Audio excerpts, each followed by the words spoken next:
涙を流して今まで何度打ちのめされても私は諦めない。いつも笑顔でいたいから。遥か遠い海を遠い光を目指して走り続ける。ただまっす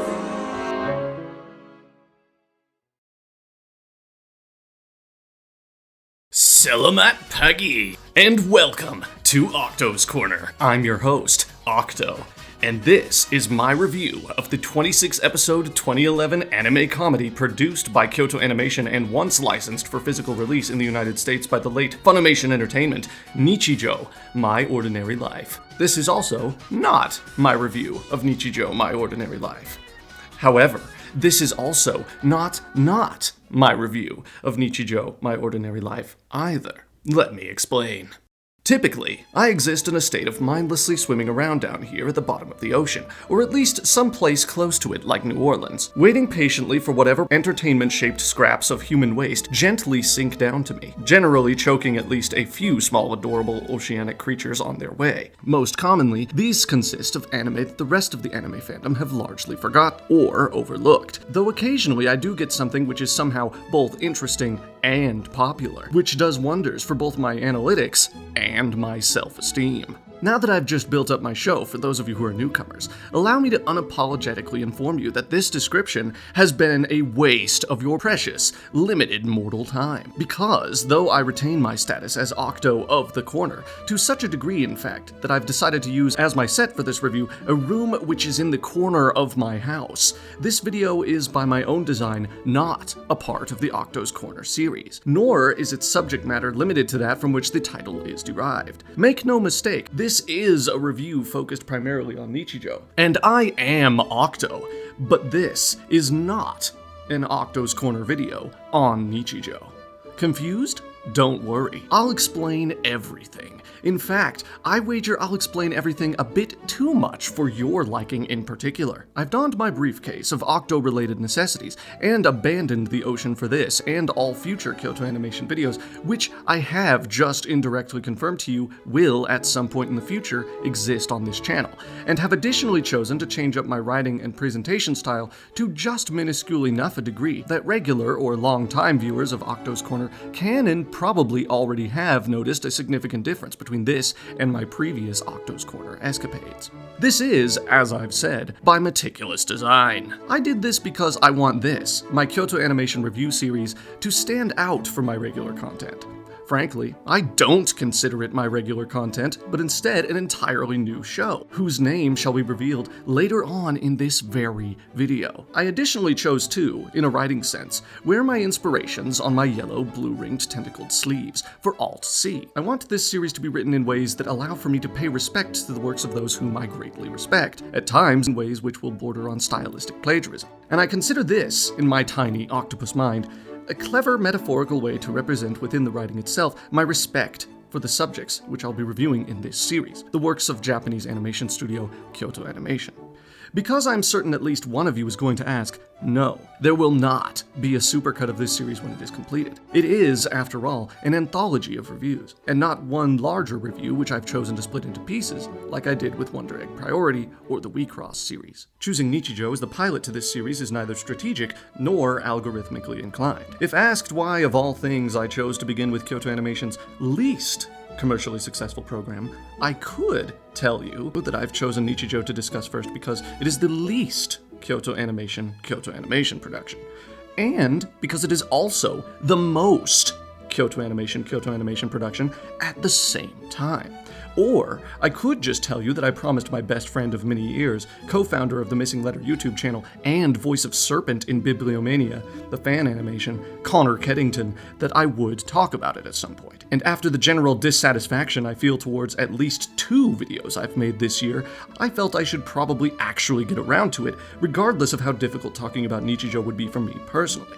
Because for a while there, I genuinely thought that perhaps the last video I would ever make would be this one. I figured I should make it what I needed it to be, and not worry so much about if it fits the needs of whatever tiny audience I actually have. Both of those videos are unlisted now, so unless you have the link, they're gone, And I hate to break it to you, but you're not getting that link. At least, not today. We'll get back to Connor Keddington and his input on this video as the first in my Kyoto animation review series a bit later. But in the meantime, look at how long this review is. Look at it. I hope you're happy, Connor.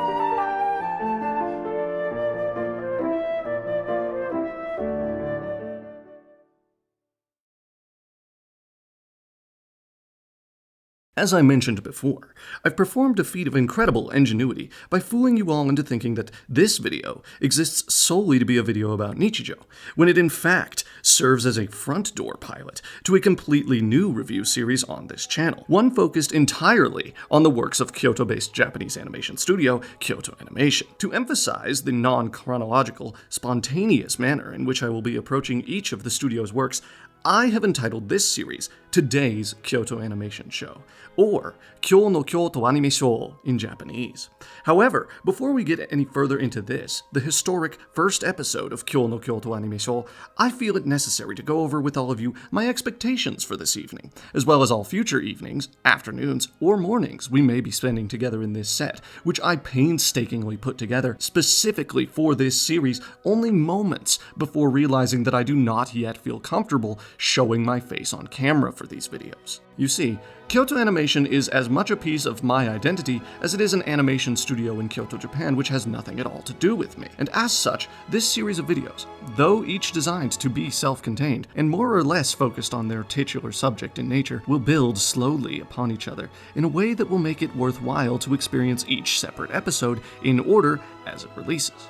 To give an idea of the general goals and tone of each video, my aim is for each episode to focus heavily on my subjective opinions and personal anecdotes related to the subject, mixed with factual historical events, as well as an in-depth analysis of the work in question, and with occasional segments given about the work by someone whose opinion I place great value in, who also happens to, in some way, have something of particular merit to add to the conversation. On rare occasions, multiple works may be included under the same general umbrella, in which case I am not obligated to title the video any differently to reflect this discrepancy. Instead, dutiful viewers will have to remind less dutiful ones that I won't be talking about Fullmetal Panic Fumoffu in its own dedicated video, because I already talked about it in the video I made discussing the Munto films. That was not a definitive clue that the Munto video will feature other works besides Munto, though it probably will, now that I think about it. Together we will be discussing the company's complete history and works, over the course of several videos, as well as all future Kyoto Animation works if I'm ever capable of catching up to their current projects. However, to keep things interesting for myself, and so as to encourage a completionist approach to actually watching the series in its intended order, I won't be tackling any of the series, movies, or video game works of Kyoto Animation in any particular or reasonably predictable order. Instead, I've chosen to announce the subject of the episodes, which are to immediately follow this one, throughout the video, in the form of hints, red herrings, and riddles. It would be somewhat stupid to give you the first hint immediately after explaining that there will, in fact, be hints in this very video regarding the second episode's subject matter. However, for the sake of my own sanity, and the sake of the comment section, which will likely remain empty regardless, I feel it necessary to offer, at the very least, a piece of advice to any would-be psychics who think they've figured out my reviewing roadmap. If at any point you believe the next video in this series to be about Violet Evergarden, you are wrong. If you believe it will be skippable content because it isn't about one of Kyoto Animation's biggest projects, you are wrong. And if you believe there will ever be a standalone video discussing the second season of Kobayashi-Sanchi no Maid Dragon, you need psychiatric help beyond what a simple YouTube video can offer you.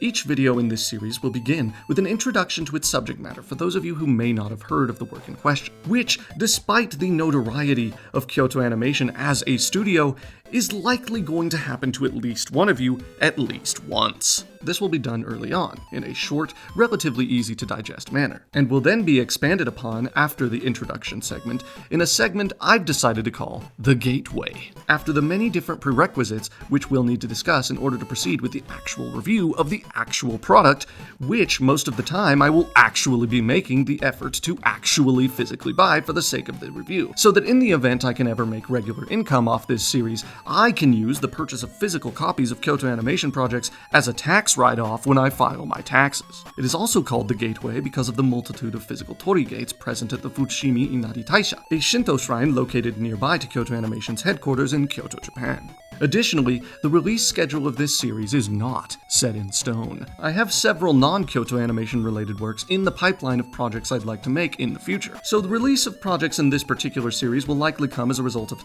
demand and my personal willingness to work on them. Never fear, it is not a replacement for Octo's Corner, and it is not a replacement for Bibliomania, the fan animation. It is just another outlet in which I can cataclysmically overwork myself whenever I feel I've had too much extra time to play video games and do funny things like see my family. Each video will end with a segment I've chosen to call Kyoto Animation Bingo, which will simultaneously ask and answer the question of what makes a Kyoto Animation work a Kyoto Animation work, and of exactly how Kyoto Animation, the subject of the episode, really is. I've included a PDF in the description for you to print out if you'd like to play along. However, the only reward you'll actually receive for getting a bingo is that you now get to tweet at us that you've gotten a bingo. Actually, maybe I'll come up with something better than that at some point. But for now, though, you get no reward, and you're playing along for your own amusement only. My reasoning for doing all of this shall likely at some point in the series become clear. However, for now, I'm inclined to keep these reasons entirely personal. Whether or not I choose to reveal my own history with Kyoto Animation and how much of that history I choose to make public information via a YouTube review series is still the subject of much internal debate. However, at least for now, I feel confident in saying that this series will eventually cover almost everything about both the studio and myself. In other words, you're getting my personal guarantee that this review series will consistently contain my best and highest effort work. So if you've watched my videos before and enjoyed something about them, rest assured that whatever it was you enjoyed there will probably also be present here at some point. As for the specifics of the review section of this so-called review series, I generally grade an animated work by the quality of the following attributes. Firstly, and most obviously, the animation quality. A work animated by the gold standard of animation quality within the Japanese animation industry should be able to immediately be recognized as having been made by Kyoto Animation.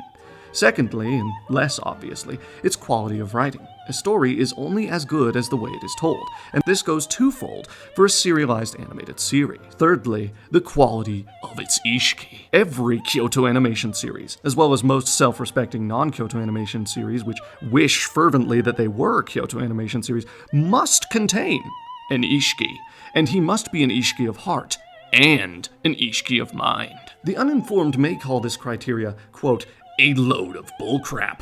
However, do not, under any circumstances, underestimate the necessity of the ishiki. As for the complex formula behind this particular pillar of my reviewing process, we will take an incredibly in-depth look at it later on in this series, and to a lesser extent, this very video.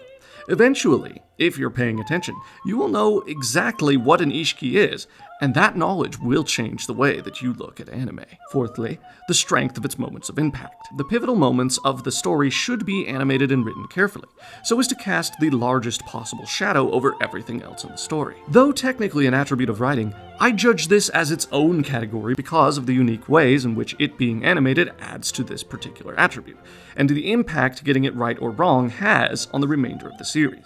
This will be especially prominent in today's subject, nichijou, and the second season of Love, Chunibyo, and Other Delusions. Fifthly, a study of its cinematography, both in the sense of its thematic relevance and in its level of anime-specific perversion, with points added and subtracted in obvious ways for obvious reasons. Sixthly, the level of quality of the music. This includes the level of quality of both the opening and ending animations, as well as insert songs, and finally, the level of finality with which the ending is presented.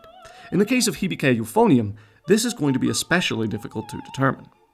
Basically, the way I see it, if you don't finish your show on a good note, you risk wasting any semblance of quality the remainder of your work had. Anime has garnered an infamous reputation for not ending well, and I'm sick of putting up with it. Your endings will be criticized, and they better be good ones, because I do not hold back in this regard. Following the review process, the numbers and point totals are meticulously calculated, and a single-sentence review entitled "The Keyframe" will be offered. If I feel like it, I can make this sentence appear on screen for only a single frame for the sake of irony and for thematic effect. However, it is unlikely that I'll ever actually remember to do so you probably won't have to worry about that. As always, we'll begin with the gateway, then discuss the production history of nichijou, and from there, spiral into unbridled chaos before eventually returning to the keyframe, and then allotting exactly 20 minutes to play Kyoto Animation Bingo. Given the rigorousness of my review process, and the highly variable level of personal insight I may or may not have on a work, I expect on average for this series to contain episodes which mostly consist of around an hour and a half of anime analytical content, edited together using Shotcut, because it's the only free video editor that doesn't completely suck, and I don't have the expendable income to pay for the Adobe suite. Now that we're all mostly on the same page regarding my review process, let's begin, as planned, with the gateway.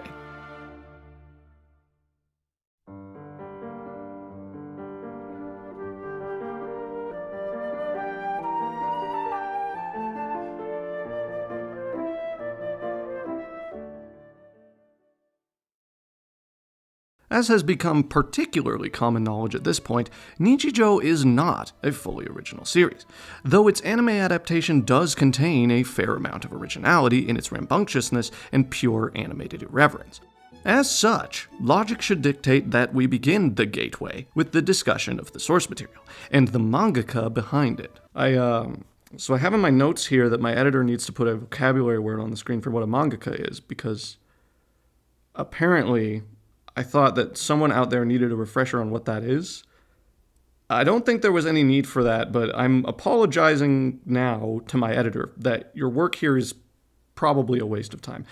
Nobody needs to know that information. Anyway, though the gateway will, under normal circumstances, painstakingly examine through a microscopically attentive lens each and every piece of even remotely relevant media, today's subject, nichijou, is somewhat unique and calls for a different kind of introduction. This is because, much to the dismay of both myself and my writing process, very little about the author of nichijou is actually common knowledge, and though digging around did provide more accurate details, or at least alluded to the possibility that it might, at some point and to some degree, be capable of doing so, I have chosen to respect the privacy of nichijou's original mangaka by not including any information about them beyond information they themselves have revealed. This includes their name, the fact that they grew up in Gunma Prefecture's Maebashi City, which I mention exclusively because I also used to live in Maebashi City, paying my taxes to the pig-like mayoral creature of the place for an extended period of time, and thus have the unexpected bragging right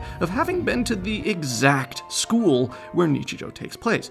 And lastly, their previously published works. Their name, as printed clearly on the cover of the first issue of the manga, is Keiichi Arawi. Already I find this notable to examine in the study of nichijou's production because Arawi is a very uncommon name. Look at the kana at the end of the name Arawi. I can count on one hand the amount of times I've ever seen this kana used. It's part of the W line of kana, which is itself so convoluted that Japanese learning sites such as the no doubt incredibly prestigious learning resource Japanese with Anime labels their very existence as, quote, shenanigans. This kana is so aggressively overforgotten that the very suggestion of using it teeters precariously on the edge of stupidity above the unforgiving cliffs of instant editorial correction. Its uses comprise such limited possibilities that in 1946, the Japanese orthographic reforms called it obsolete and decreed that its replacement would henceforth be the kana I instead. They outright tried to kill a phonetic kana because its phonetic uses did not seem applicable enough to warrant its own existence. Its pound sign adjacent katakana counterpart is more outdated than saying aloud the word hashtag before a noun in casual conversation. though admittedly not by much. Nintendo, a Japanese company famous for doing weird and unconventional things, created in 2006 a home video game console which was literally called a Wii. And even they did not choose to use the corresponding kana to represent the name of their product. And yet, Keiichi Araui has pasted this exact character on the cover of each and every one of Nichijou's 10 volumes, no doubt causing serious headaches to many a poor, underpaid Japanese graphic designer who had to either uncover from the ancient glyphs of 1940s font libraries a common-use font which both contained the kana and which matched the style of the plain, intentionally unexciting manga cover text, or they had to manually draw them in every single time. When I said I could count every use I'd ever seen of this kana on one hand, I was referring to Nichijou's author's name as one use. Naturally, if I counted all manga uses of the character, I would then require the use of both hands to count them all.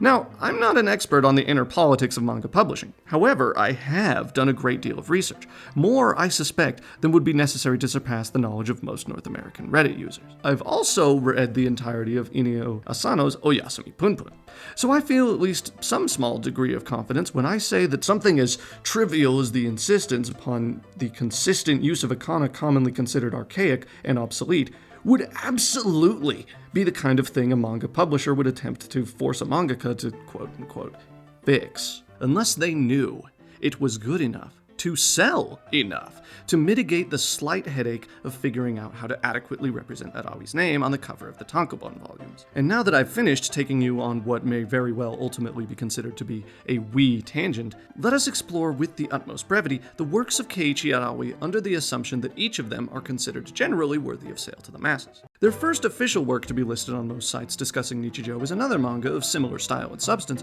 called Kazemachi. Because of Kazemachi's general quality, Kadokawa Publishing took notice of their apparent talent and commissioned them to work on a series for them. A series which would eventually become the subject of today's review. Except, as far as my research was able to uncover, Kazemachi does not exist. If you, or anyone else you know, has definitive proof that it does exist, tweet at us at the missing letter. Or better yet, just send me a link via my business email, which I have listed in the description below. I'm not saying I'm confident any of you will find it, because it is very difficult to find, and you probably won't be able to.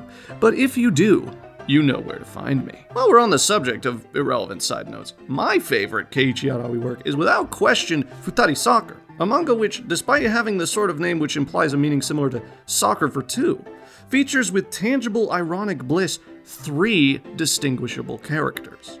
Also, he has a YouTube channel.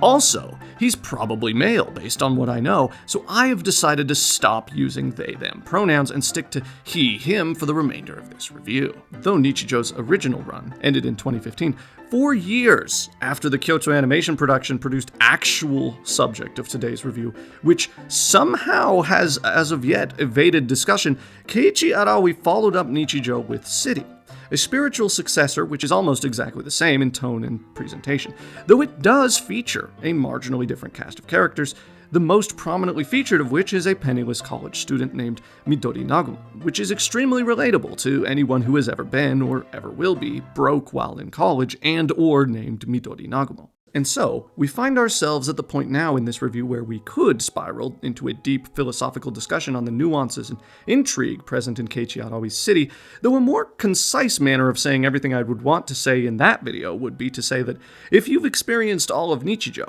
and want more of that type of experience, you should probably play the PlayStation portable game Nichijou Uchujin at your earliest convenience. If you have already played Nichijou Uchujin for the PlayStation portable, you have not played it through to completion.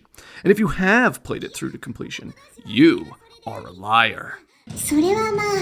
If you cannot or will not play Nichijou Uchujin for the PlayStation portable, however, you should probably just read City instead. Any and all of Keiichi Araui's manga works, however, are largely irrelevant in the discussion of Nichijou as a Kyoto animation production, because anyone who knows even the tiniest amount about the specifics of animation production in Japan can tell you that it's highly unlikely Araui ever had any creative inspiration or influence on the series, which is why there's no need to meticulously pore over the actual contents of Arawi's works before or even after Nichijou in words more extensive than the ones I've already used to do so. The PlayStation portable game, Nichijou Uchujin, however, is relevant enough to warrant discussion, at least slightly more so than the discussion of Keiichi Arawi himself. This is because of the bizarre way Nichijou as an intellectual property has been handled, both in Japan and overseas, specifically in the United States of America. We will discuss this at a later point in this review, in a section I have forebodingly entitled The End of the World, in which we will recount the various misadventures on which the North American Nichijou IP license has embarked, which indirectly led to the permanent closure of at least 2 North American anime licensing studios.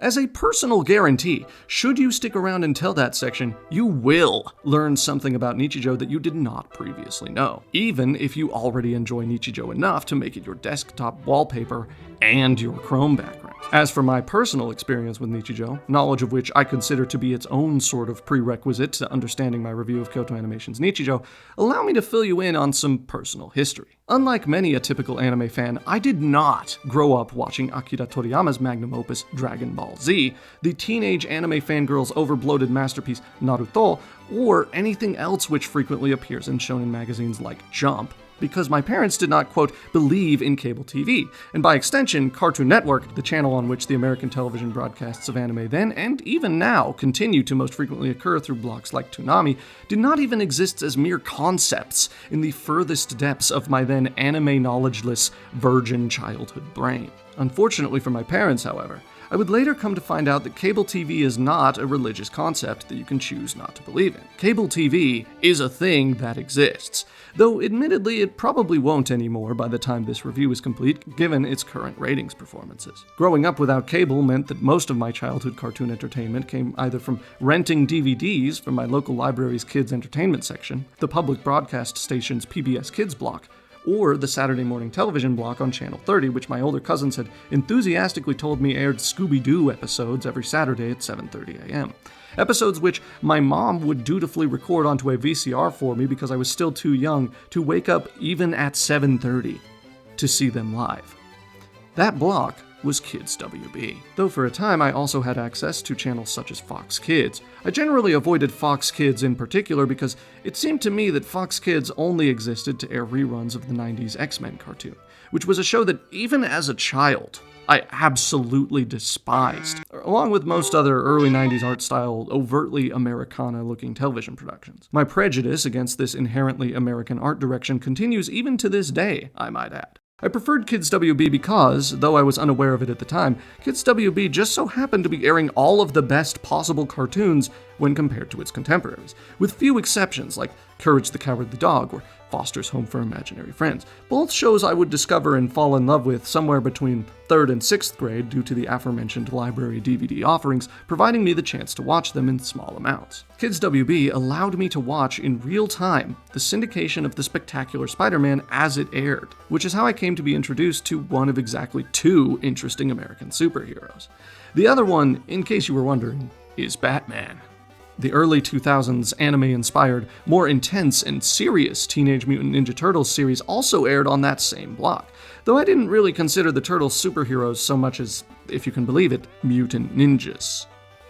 Yu-Gi-Oh! Stopped airing on the network and was replaced by Yu-Gi-Oh! 5Ds at some point, which I justifiably disliked because the characters and setting of Yu-Gi-Oh! Season 1 are just inherently better than those of 5Ds, a series where characters intended to be taken seriously look like Spider-Man's biggest joke villain, Big Wheel, as they play a children's card game while riding supposedly bad A motorcycles that ironically give the exact opposite of the intended effect. Yu-Gi-Oh! 5Ds is, alongside Black Bullet, a strong contender for the most bad A animated television series of all time, just as long as bad A series is written with a comma between the first and second halves of the word, like this.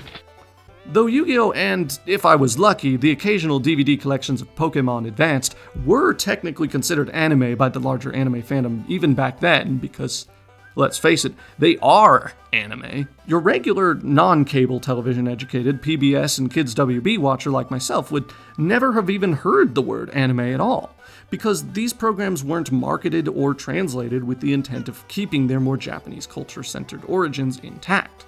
These donuts are great. Jelly-filled are my favorite. These localizations were made specifically to transform the Japanese anime from which their animation, plots, and characters derived into Saturday morning cartoons. Even Spider Riders, Orakuru no Yuisha Tachi, presented on Kids WB as Spider Riders, and perhaps the most stereotypically anime-accurate English localization the now infamous 4Kids ever produced, opened, like the equally infamous 4Kids localization of One Piece, with a rap section, which states, among other things, that, quote, "It's cool, you can join our team."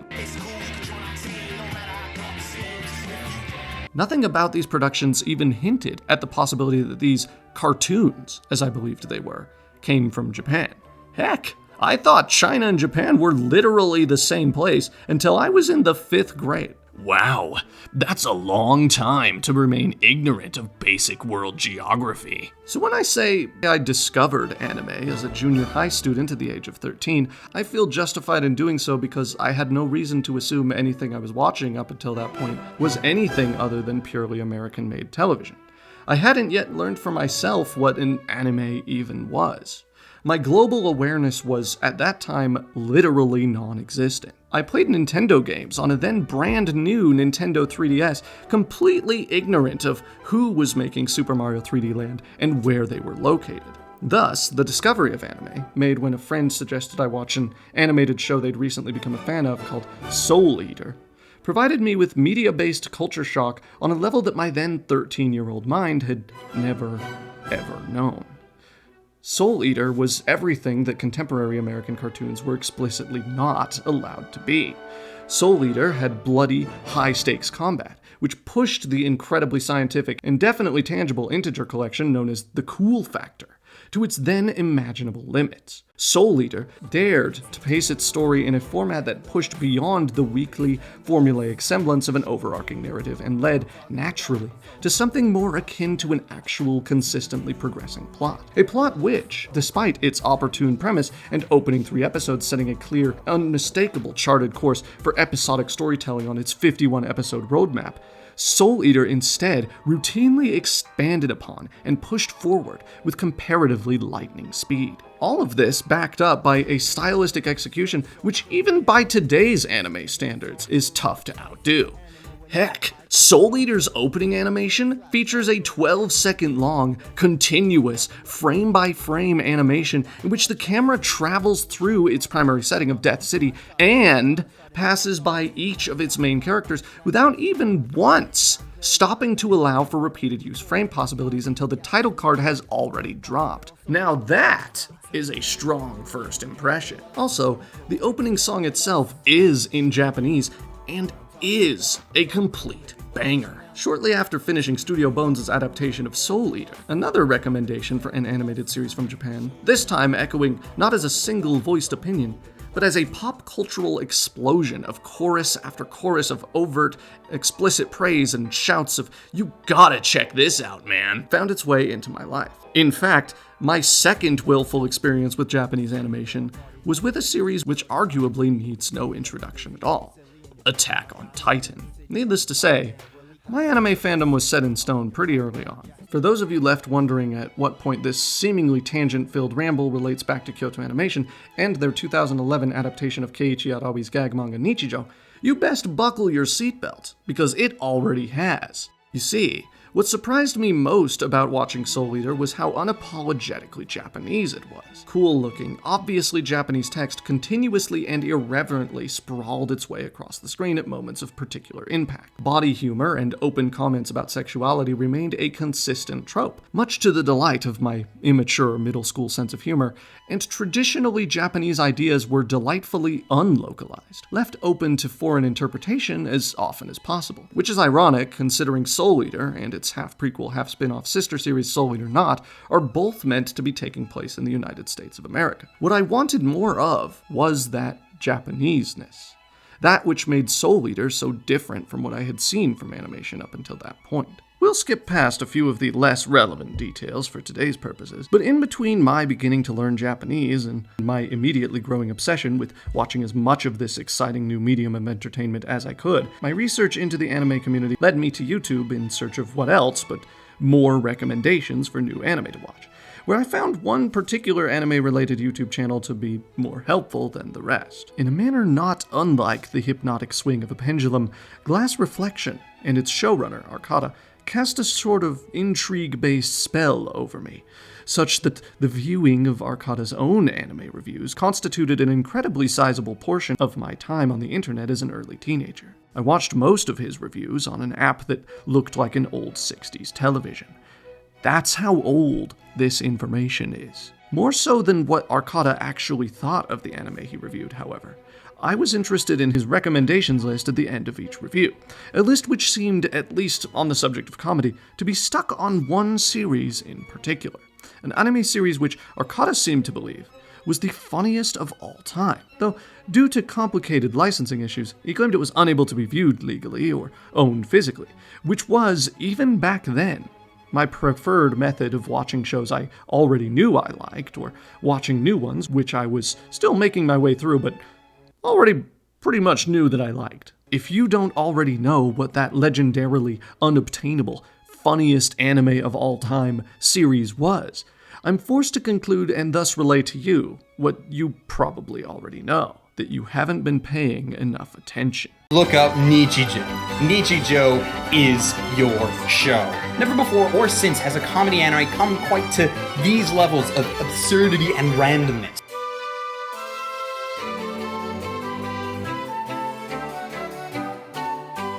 For reasons perhaps better left undiscussed for today, I did not seek out and illegally watch the multitude of even then available Nichijou fansubs. For now, however, simply keep in mind the fact that this wasn't a choice made on the basis of not wanting to watch Nichijou, but on the basis of convenience. It also, believe it or not, had more than a little to do with the existence of another Kyoto Animation production with which you may already be acquainted, Lucky Star.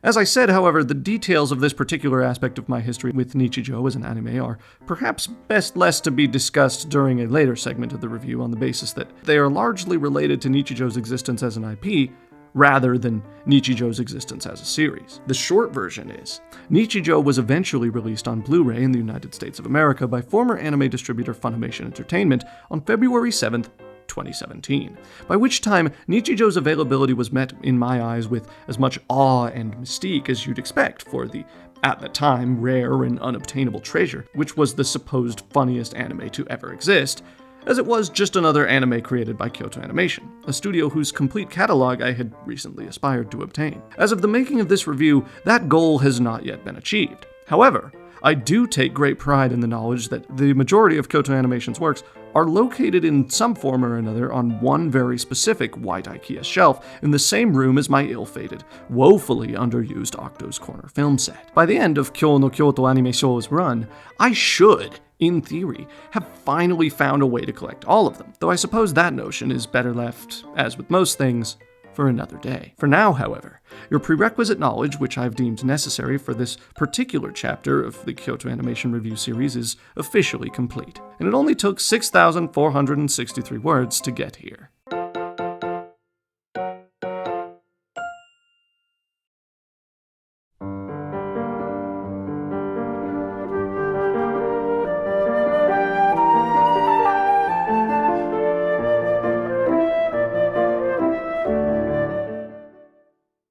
At its core, Kyoto Animation's Nichijou could be described as a slice-of-life comedy in which a group of misfit characters experience ordinary, daily life in increasingly unordinary, ceaselessly absurd ways. However, this description woefully undermines the series' more fantastical elements, as well as its narrative cohesion, something contemporary Nichijou-inspired anime like Asobi Asobase tend to forego entirely. More recently, Nichijou itself seems to have evolved in public discussion from its original description as a slice-of-life comedy wherein, quote, nothing happens, to a sort of desperately paraded, quote-unquote, meme-worthy series of unfortunately oft-considered meaningless instances of purely bonkers antics. Which is to say that these days, the anime fandom at large only knows Nichijou as that show where the school principal Russian suplexes a deer.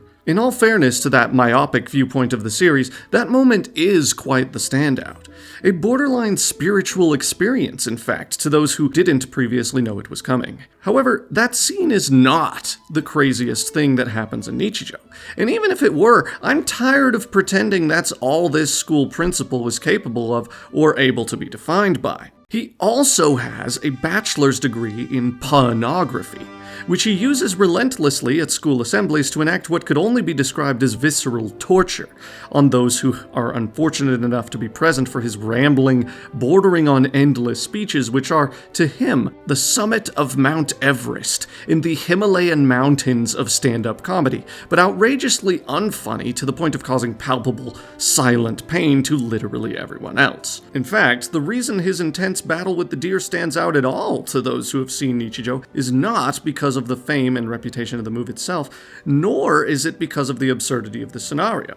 We remember this scene because, of all the characters in Nichijou's extensive cast, the person who performs this, arguably its most violent intentional act, is also the most extraordinarily frail old man in its entire roster. More frail even than the old man whose grandchild literally forces him to eat dirt. He is so easily winded that he climbs abreast a bust of himself, which could only maybe be 6 feet tall, only to realize his bust climbing plan has itself gone bust, and climb his way back down in a state of sheer exhaustion.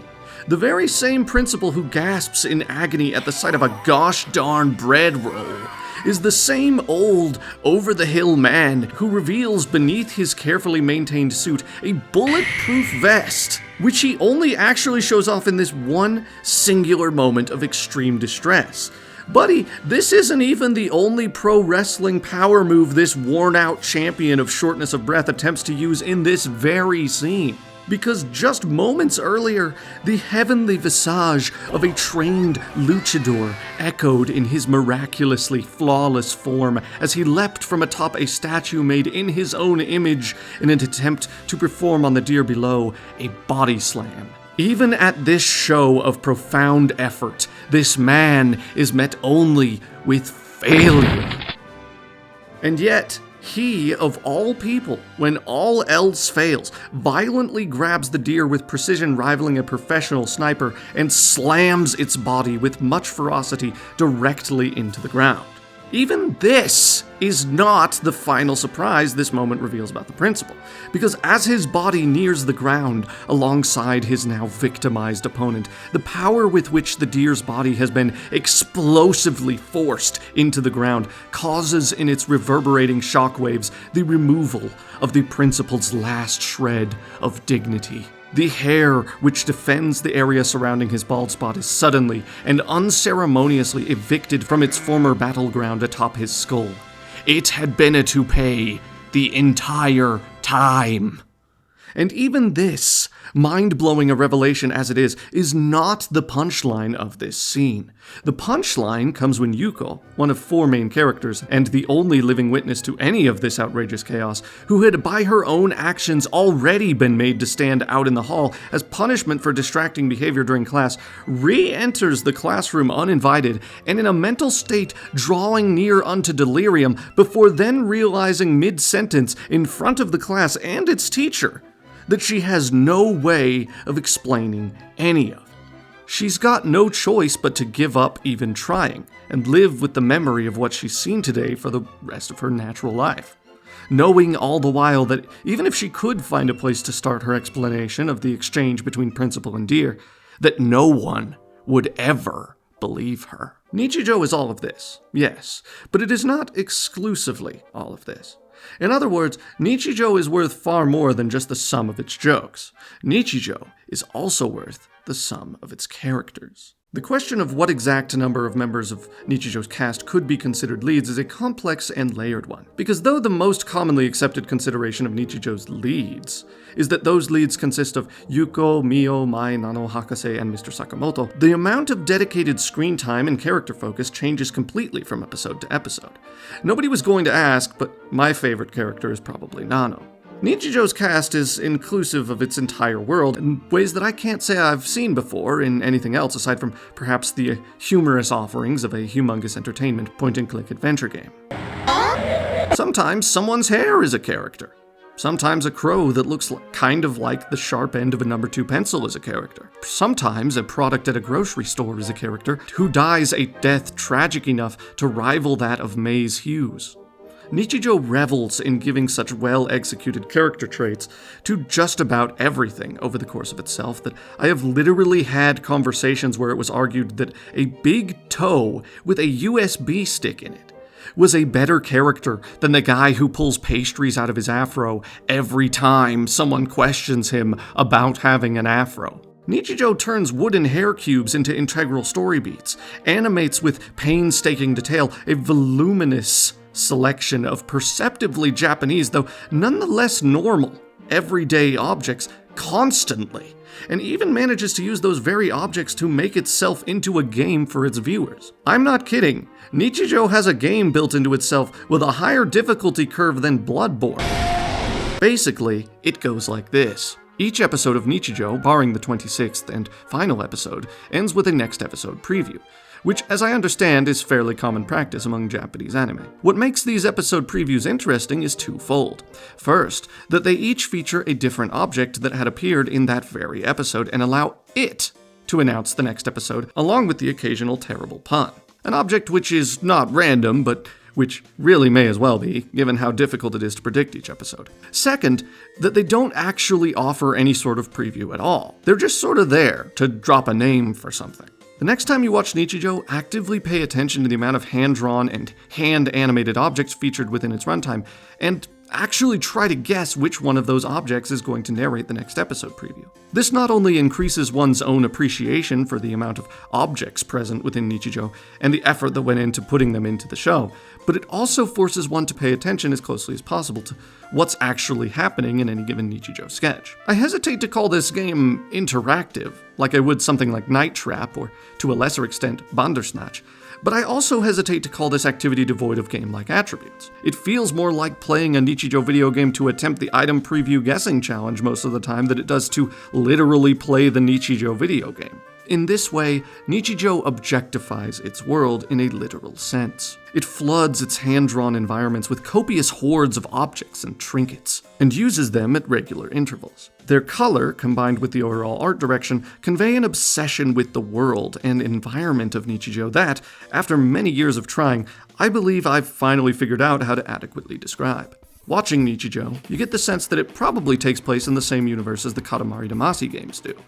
This isn't some conspiracy theory claim about the hypothetical deep lore of Nichijou, just a simple observation that they both give off similar vibes and generally make me feel the same feelings. The kind of objects you find in both works convey similar senses of Japaneseness, without sacrificing the respective senses of normalcy to those who are not Japanese. Both fill their environments with such varied, colorful objects that you can't not notice them and be vaguely intrigued by them at one point or another, and both use these objects as a means of characterizing themselves. That and all the neighborhoods look the same. As a result, I've come to the conclusion that the best video game rendition of the world of Nichijou isn't Nichijou Uchujin for the PlayStation Portable, but instead Me and My Katamari for the PlayStation Portable. Likewise, both allow their respective realities to exist in a state of peaceful absurdity, where pretty much anything you can imagine is probably happening somewhere within their wacky recesses. In order to better explain the meaning of this proclamation, we'll need to pause a moment and go over the basic episode structure in more detail, only occasionally getting distracted by Nichijou's brilliant presentation before moving on. Taking a more literal approach to the format of its source material than that of its metaphorical younger sister Lucky Star, Nichijou is comprised not of continual single-scenario episodes, which are occasionally broken into segments like Lucky Channel, but of what we might consider to be a veritable barrage of comedic microsegments, only occasionally allowing any of these segments to linger beyond the astronomical standard length of exactly 3 minutes or less. Within this format, Nichijou honors the spontaneous presentation of its typically 4-panel but occasionally expanded upon gag manga origins by allowing each of its gags as much or as little room as they need to maximize their comedic effect without sacrificing sacrificing their humor in exchange for the connective tissue of episodic fluidity. Instead of the possible jokes being limited by physical location or logical understanding of time and place, how these characters got where they are, or into the specific scenarios in which we find them at the beginning of each sketch, is largely irrelevant. A fantastic example of this is found in the cold open sketch at the beginning of episode 2.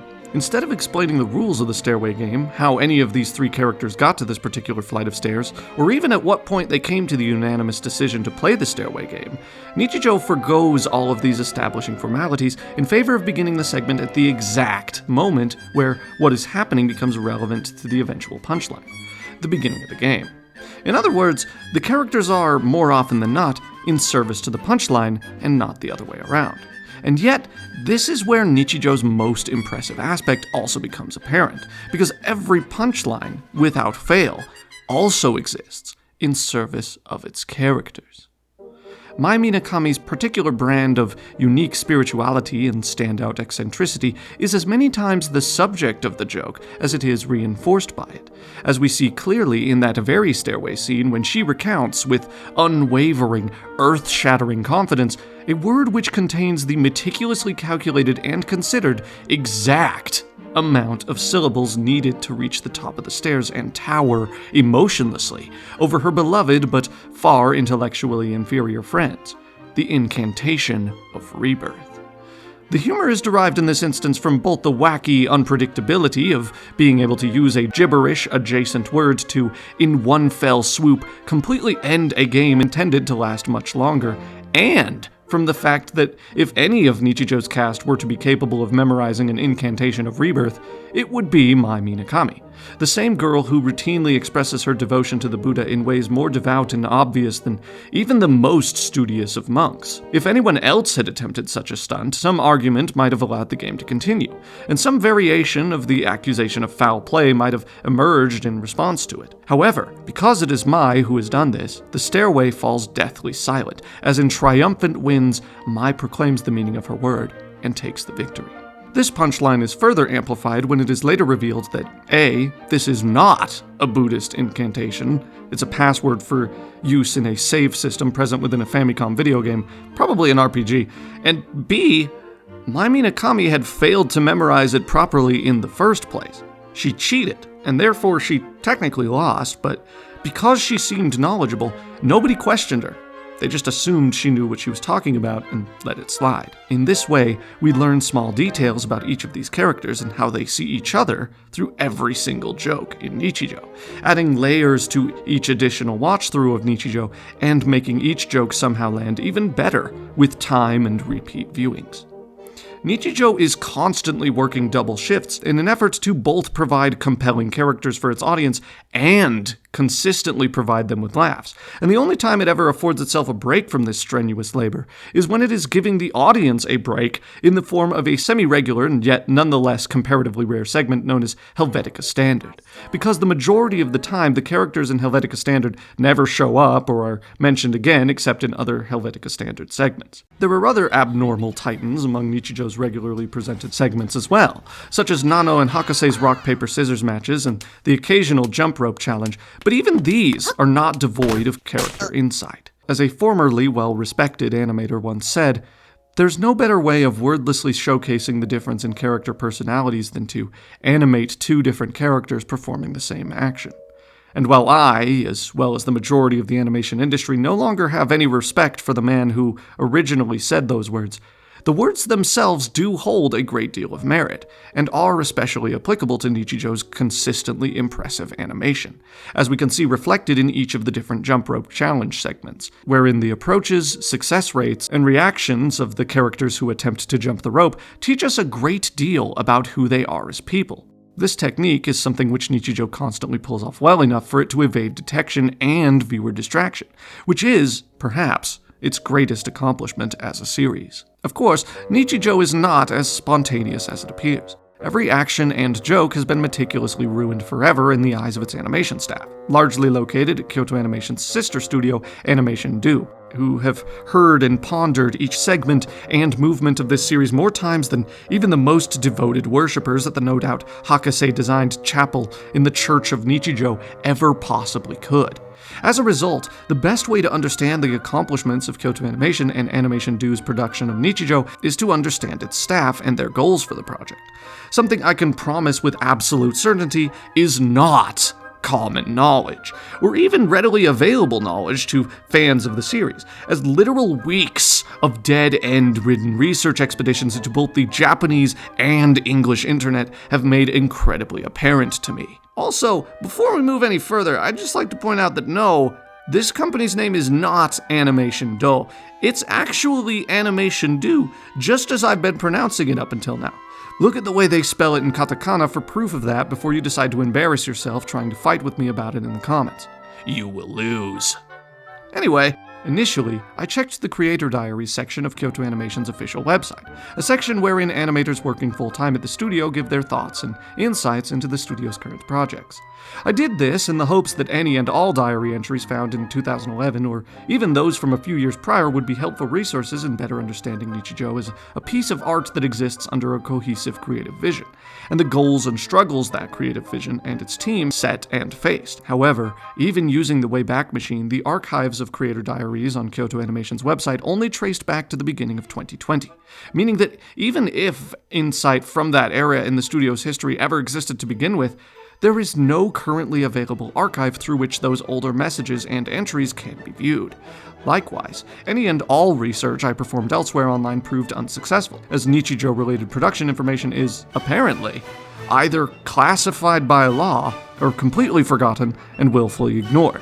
I, however, was not willing to simply abandon the history and production side of Kyoto Animation's Nichijou anime so easily. Thus, I have procured a copy of the Nichijou official anime guidebook, a book which, upon further examination, contains a section in which Nichijou's director and other key staff talk directly and exclusively about the production of Nichijou. And I have read all of it. I have also translated a fair amount of it to English, and will be relaying any relevant segments of this previously largely unknown and otherwise undocumented information to you.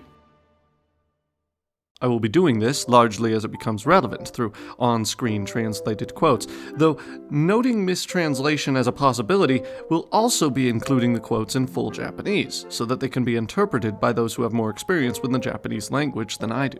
For the record, I have been studying Japanese for close to 10 years. Also, I do want to correct myself a bit here and say that after reading the interview, I can actually tell you for a fact that the Keiichi Arawi was involved in Nichijou's production, especially toward the end.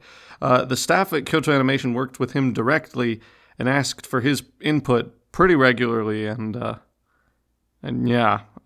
So really, what I should have done is read the interview before writing the segment into the review earlier. I did actually read a decent amount of Arawi's other works, though. I did.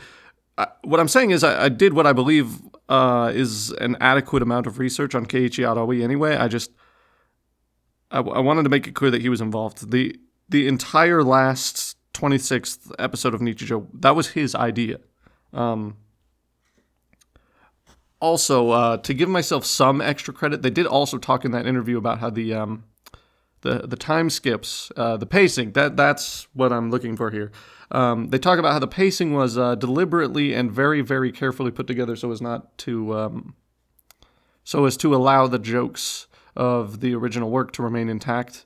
The staff interview makes it clear that Nichijou's punchline-serving pacing is absolutely the result of a lot of hard work and incredible attention to detail. Hanada Juki, someone the guidebook's About section described as an animation veteran who had a hand in the production of both Steins Gate and Princess Jellyfish, as well as working on K-On! At Kyoto Animation prior to working on Nichijou, said on the subject that, quote, "In the manga, there is a surprising amount of time skipping that happens between panels and pages. Normally when creating an anime, you try to fill in those gaps, but in the case of this work, there was always the risk that doing that would disrupt the pacing and spacing." Additionally, Tatsuya Ishihara, the series' actual director and director of Air, Clannad, and Canon, said, "I've been involved in making anime based on games and manga before, but I don't think it's easy to do. I think it's rather difficult. Replacing a work that's already been represented a certain way with another one is an extremely difficult task. Simply put, and this is especially true in Nichijou's case, it's almost complete as a manga. The way it manages time is perfect. When you translate that into an anime, it has to be divided into a single period of time. So there's not much choice but to create something that everyone can feel the same way about. Make a mental note about Tatsuya Ishihara here. We're going to be talking about him and his work a lot in future Kyoto anime show reviews. A large part of the discussion was focused on the detail and hard work that went into the animation of Nichijou itself. Speaking quite frankly, the outright discussion of Nichijou's animation is something that presented a great deal of internal dilemma, because even among Kyoto Animation's already spectacular animated offerings, Nichijou presents such a grand variety of excellent examples of quality character and object animation that any lengthy discussion we could have about it would pale immediately in comparison to just a few seconds of almost any scene from literally any one of Nichijou's 26 episodes, especially if those few seconds are counted among the impressive fluidity of either of its opening or ending animations. It should go without saying, and probably already does, that the humor of the scene where Mio lends Yuko her math homework only to realize moments later that she had, only one night previously, filled the opposite page with a drawing of two fairly conventionally attractive males having a tender, private moment of intimacy, is elevated above the inherent silliness of the situation to such a degree by its carefully crafted, brilliantly paced animation that the entire scene is gifted the ability to shift from a scene which causes a mild chuckle at best to one which, even today, irrespective of this video's production, occupies, despite numerous empty threats of eviction, a large, comfortable apartment within my and many other Nichijou enlightened individuals' heads without paying its monthly rental fees. In the guidebook's staff interview, Taichi Ishidate, storyboard artist for K-On!, Lucky Star, and The Melancholy of Haruhi Suzumiya, explains how he and his staff went above and beyond to capture the magic of Arawi's original drawings in motion. He said, and I quote, "I thought that if the manga drawings were converted into animated cartoons and the animators drew them in the usual way, as they are wont to do, the charm of Mr. Awawi's drawings would not be brought out. I told everyone that even if we added movement to them, we should try our best to keep the original drawings as intact as possible. I think the animators were more motivated when they were told to do that, and I think they probably enjoyed the number of drawings that they were able to produce." Normally, I would now devote some small chunk of time to studying Nichijou's writing style and the quality presented therein. However, as you've likely figured out by now, I already have. Nichijou's animation quality is its writing style. Nearly 50% of any given episode of Nichijou is devoted to over-the-top animated shenanigans which are not accompanied by any actual spoken dialogue, but which, I guarantee, were carefully written into the script and storyboarded regardless. I give you this as an average percentage which has been calculated by watching each episode carefully, and as a result of such meticulous calculations, I can also relay to you that the episode of Nichijou which contains the most dialogue is episode 0, the secret bonus episode, with 15 minutes and 56 seconds of spoken language, accounting for 94% of its episode's total runtime. I can also tell you that the episode which has the least amount of dialogue is episode 2, which features only 9 minutes and 17 seconds of dialogue, accounting for 39% of its total runtime. So when I say Nichijou's writing goes beyond what its cast is literally relaying to one another through the magic of verbal communication, and extends to its characters' movements and assorted anime noises, you'd better believe I did the necessary research to back it up with what a certain infamously loud-mouthed conservative commentator who also performed on himself a knockout punch which definitely has the comedic timing of a Nichijou skit might refer to as facts and logic, but which I choose to call a paranoia-induced over-examination of a television series. As a result of Nichijou's unique and confident approach to writing, I find it especially easy to compare it to some of those old programs I used to experience back in the days before Kids WB transmuted itself into a lesser version of itself associated with the biggest laughingstock of a network then known to television, the CW4 Kids. To be more specific, I'm referring to the likes of Tom and Jerry Tales, a program whose average dialogue to animated hijinks ratio is far more distinct, at 78% animated action and 22% dialogue. Tom and Jerry itself is one of the most iconic animated programs of all time, a fact I'm almost 100% sure that I didn't need to repeat in this review, with iterations spanning from its 1940s inception at the hands of William Hanna and Joseph Barbera to whatever day of whatever year it currently is when you're watching this review. I guarantee you, if there are still human beings employed as animators somewhere on this earth, Tom and Jerry is still around and is still being used in some project somewhere. My parents, who haven't willfully chosen to watch cartoons of any kind without coercion from their children since Gatchaman aired on television as G-Force, Guardians of Space back in 1986, as well as each and every one of my friends, are familiar with not only the characters and premise of Tom and Jerry, but could each name a specific gag which they still remember to this day, if asked. In fact, I did ask, just to prove it. What is Tom and Jerry? Tom and Jerry? Yeah. Do you know what Tom and Jerry is? Yes, it's an animated TV show with a cat and a mouse, and they play a perpetual game of cat and mouse. A cat, a tomcat, if you will. What's Tom and Jerry, Mom? Cartoon. Cool. What's the cartoon about? You see, when Tom encounters Jerry, he exhibits this unmitigated urge to destroy him. However, Jerry is a smart mouse, always getting out ahead and causing Jerry to scream like a maniac, which I cannot do right now because I am at work. Thank you for your time. A cat and a mouse. Sweet. Connor? What's Tom and Jerry?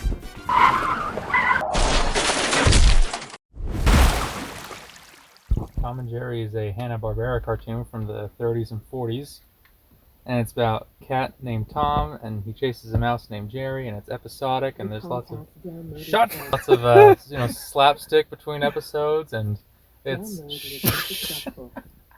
one of my favorite cartoons of all time. I grew up watching it over and over again, and I love Tom and Jerry. What's your favorite joke from the series?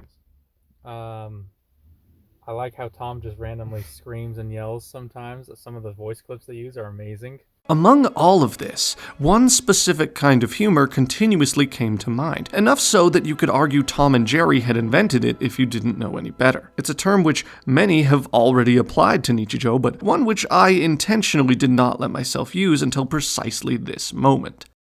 Slapstick. And the quality of slapstick humor, as any screenwriting blog will tell you, is unquestionably a product of writing. When H. Bomber Guy puts an axe through his wall, or Scott the Woz puts his games and consoles through what could only be described as cruel and unusual punishment, they're doing things they wrote down and previously planned out and budgeted for.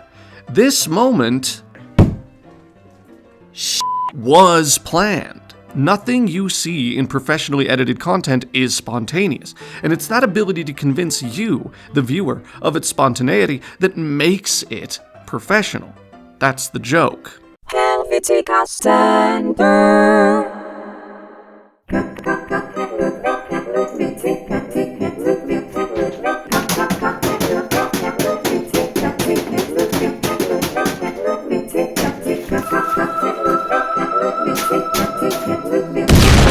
In this way, nichijou presents itself as an evolution of traditional slapstick comedy-focused programs of cartoon history, with elements of, among others, Inspector Gadget, Spy vs. Spy, and of course, Tom and Jerry. I describe nichijou as an evolution of these, not because I think it's better, though I do consider it more personally enjoyable to watch, nor because I think it offers higher quality animation than any of these, all of the time. I'd never be so bold or as ignorant as to claim either of these things as objective truth. No, I describe nichijou as being an evolution of these because of the way nichijou uses its slapstick humor to elevate its characters and progress, however slowly, the overarching story of itself, which it does have and which it does actively expect its viewer to care about. The first time I watched nichijou, I didn't notice any of this. I didn't even let myself be open to the idea of seeing anything at all in nichijou beyond mindless cartoon silliness, because I wasn't really watching nichijou at all. I was only looking at it. I received my first medically induced injection of Nichijou's animated offerings via a birthday celebration on June 7th of 2017, shortly before a yet-to-be-named life event would occur which would completely and totally change my life, for better or for worse. I hadn't, as of the time of that particular birthday party, grown old enough to realize the crushing reality of life's working world, nor the immense difficulties, both mental and physical, which were still to come for me with unrelenting force and intensity. Though my legal age stated differently, when I think back on myself as I existed in the year 2017, I see my past self as I truly was. A child. These days, I prefer to wear my hair longer than I did back then, at least long enough that my father, upon each and every visit to his abode, mocks me and says I should shave my head. Without fail, I always turn back to him and remind him of what he definitely already knows. That he's balding, and that he's just jealous of the fact that my hair still grows back after it's been cut. We both laugh, and then talk about literally anything else. This back and forth between my father and I has existed for a long time now, but not for longer than I remember. I know exactly when it started, because I still know exactly when I decided to start growing my hair out to be a bit longer. I realize to most people my hair as it is now doesn't look grown out, unless you're one of those unfortunate few who managed to catch a glimpse of the sorry excuse for a hairstyle I had back in high school.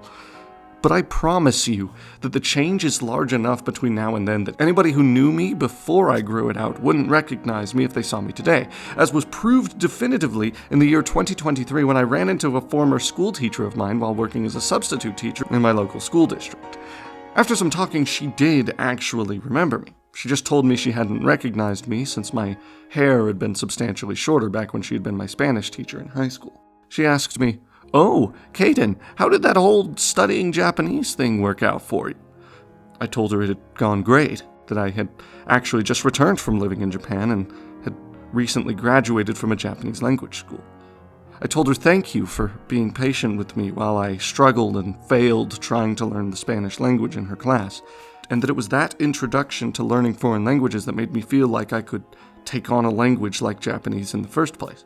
That the reason I reckoned I had so utterly failed to learn Spanish was because it was just too close to English for my likely underdeveloped brain to be able to distinguish, and as such I would frequently confuse the two.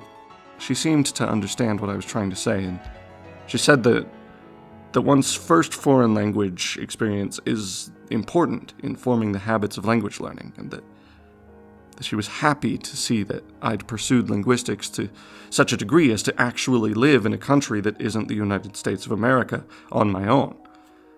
I remember this moment in such vivid detail because it's not often one gets to experience such an extreme sense of their own character growth. I found myself in the realization that I was talking to her as an adult talks to another adult, as an equal, rather than as a child talks to a teacher. So often do we find ourselves picking up on how others have changed, but very rarely do we come to the conclusion that we ourselves have changed in the exact moment that those changes become most clear to those around us, as I felt in that exact moment. Walking the halls of a school where you used to study brings with it a profound sense of freedom, a bizarre sense of memories awakened, and the feeling that you could, at any moment, find a younger version of yourself through some non-existent metaphysical window in the halls. You'll find the ghosts you didn't realize you had left behind. You'll find yourself stopping at random locations, tearing up at what feels to be complete random, only to realize that where you're standing is the same place where you once laughed innocently as a child among friends.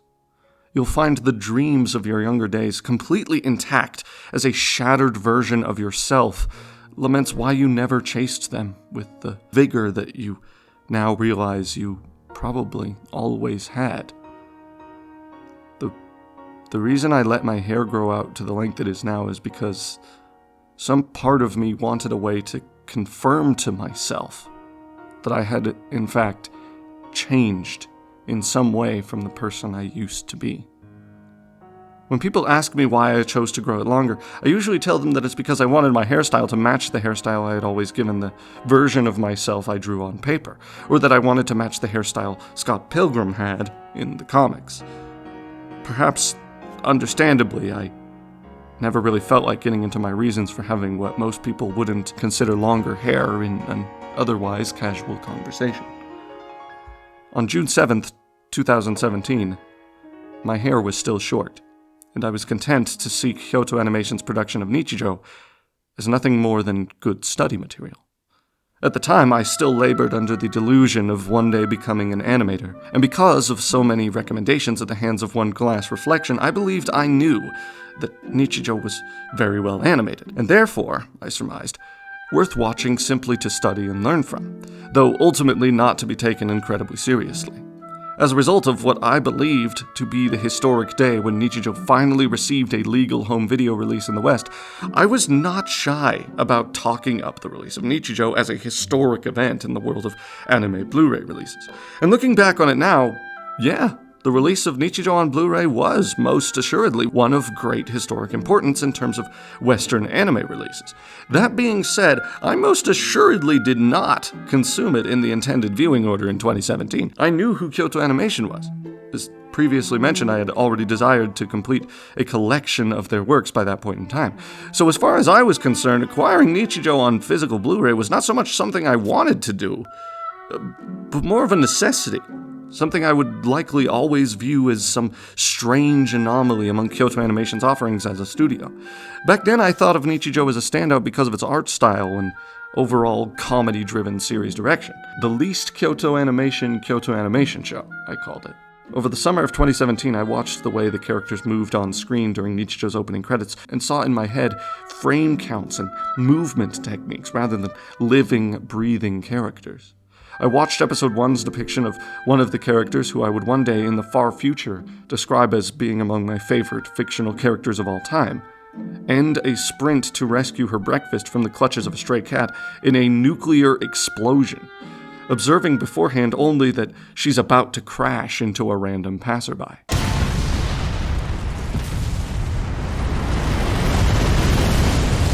I watched the now infamous kabocha scene, and I genuinely believed the entire time that they were trying to break open a random pumpkin, likening what happens in Nichijou to what I'm told by my parents on some occasions used to be a common practice among teenagers on Halloween. If somehow I could travel back to any previous moment of my ignorance and explain to that child anything without fear of paradox, including After Effects, I would absolutely go back to the exact moment in time I witnessed this scene for the first time, just so I could inform myself that no, a kabocha is not a pumpkin, even though it really, really looks like one.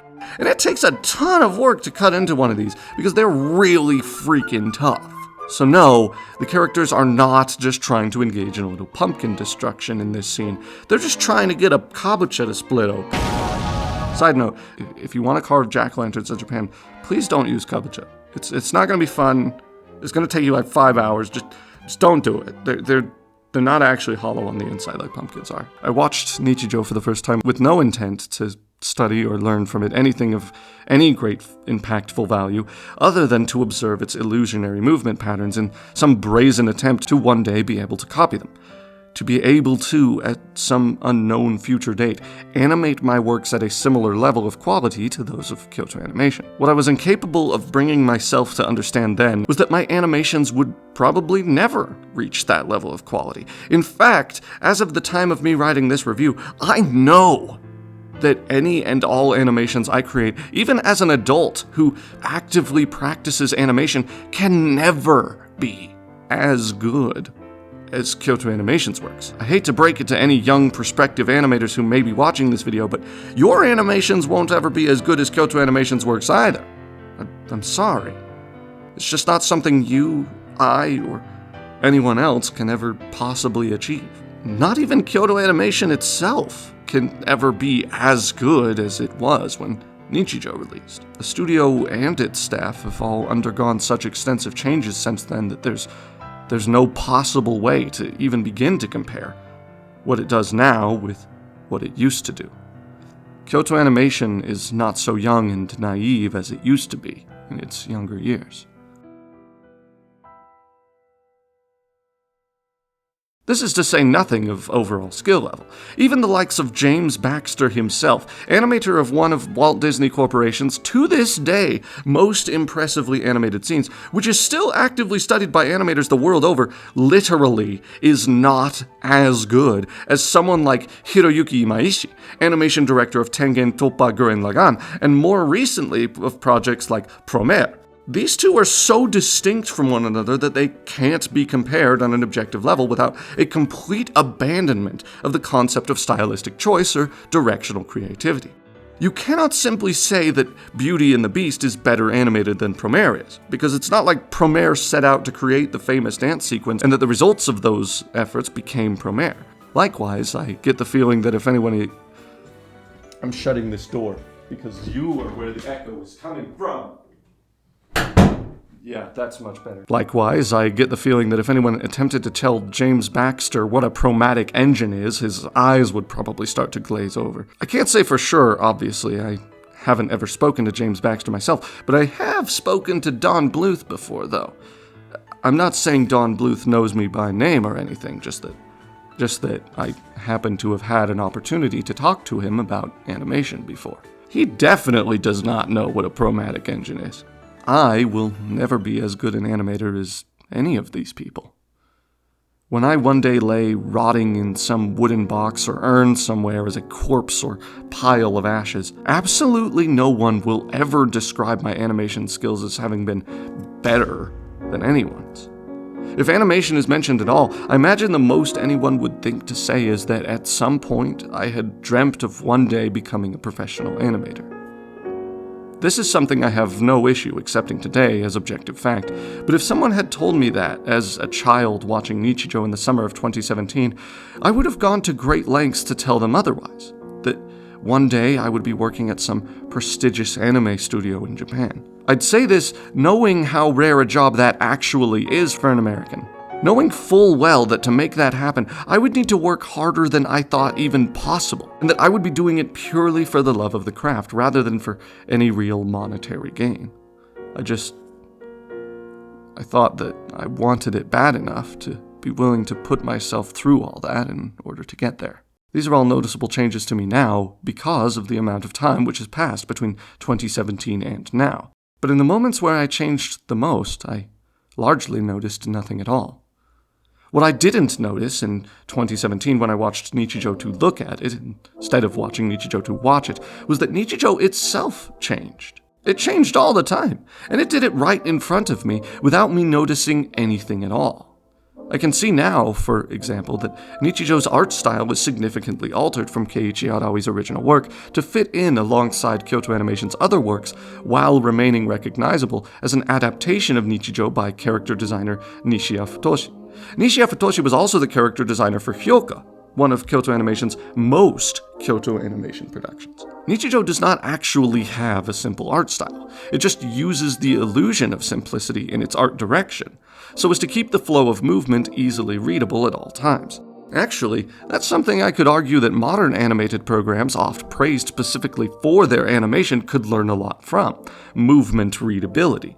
I won't name names here, but I've heard a lot of people who refer to themselves as professional analysts of anime state as fact that Nichijou's art is more simplistic, to allow for more fluid movement, and buddy, I'm tempted to ask if we even watch the same show. There's not a single shot in any of Nichijou's episodes I would describe as being simple in terms of line counts or details. Yeah, this looks less detailed now, but you gotta realize that it almost definitely required just as much, if not more, detailed keyframe sketches than any of Kyoto Animation's other works. So really, the line count for Nichijou is still on the higher side when compared to non-Kyoto Animation works to begin with, and probably about on par with stuff like K-On! And Lucky Star. No matter how simple Nichijou's art might look at first, there's nothing simple about any of Nichijou's art direction. And to be even more clear, even if there were, the staff at Kyoto Animation do not use level of detail or complexity of image to dictate animation quality. They never have. That is literally what Kyoto Animation is most famous for. I'm not saying that anybody who said nichijou is more simple so that it can be better animated is incapable of analyzing details properly, but I will say that I probably wouldn't trust any of them to look after my pet tortoise when I go on vacation, and I could probably find Waldo faster than they could too. Nichijou changed right in front of me literally every episode. I didn't bother to pay any attention. In a video essay entitled Why You Need Nichijou in Your Life, the very same glass reflection mentioned earlier who repeatedly gifted a younger version of myself recommendations of Nichijou as the funniest anime of all time, made a point to examine why, in almost every episode, Nichijou will take a break from whatever ridiculosities it's gotten itself into to focus its attention instead on oddly specific, photorealistically lit areas and the tiny changes which occur therein. He said, there are many a time in Nichijou where, between gags, any given episode has this static shot that it keeps going back to. There's nothing especially humorous or exciting happening in these scenes, but as is usually the case, the impressive things are in the details. What ends up happening in these scenes are just slight changes here and there, just some detail in the mundane. And that's a line that describes the whole show, really. He also happened to say that Nichijou might have the lowest line count of any Kyoto Animation show, but in this case, I'm choosing to look past these words on the basis that he said it might have the lowest line count, cleverly avoiding argumentative language that might otherwise imply he believes it definitively did or didn't. Side note here, I actually reached out to Tristan Gallion, aka Glass Reflection, to see if he'd be willing to appear in this video, because I didn't want to just have to use the audio from his actual video in this one, and I wanted to give him the opportunity to speak for himself if he wanted to, and perhaps unsurprisingly, he didn't respond to my friend tagging him on Twitter at random, asking if he wanted to cameo in a YouTube video on my behalf, because I don't have my own Twitter account. No, I'm not going to call it X, Elon. I don't care. And Glass Reflection also doesn't appear to have a business email for official inquiries regarding cameo appearances.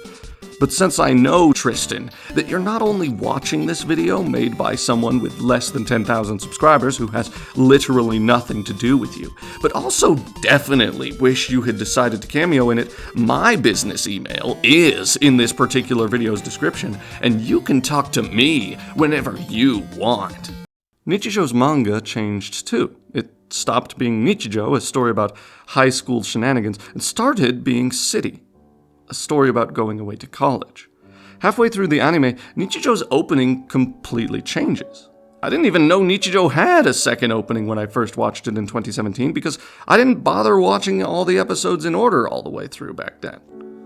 It's easy to define myself in 2017 as a child because, let's be real here, no adult watches Nichijou out of order and without watching every episode like that of their own volition.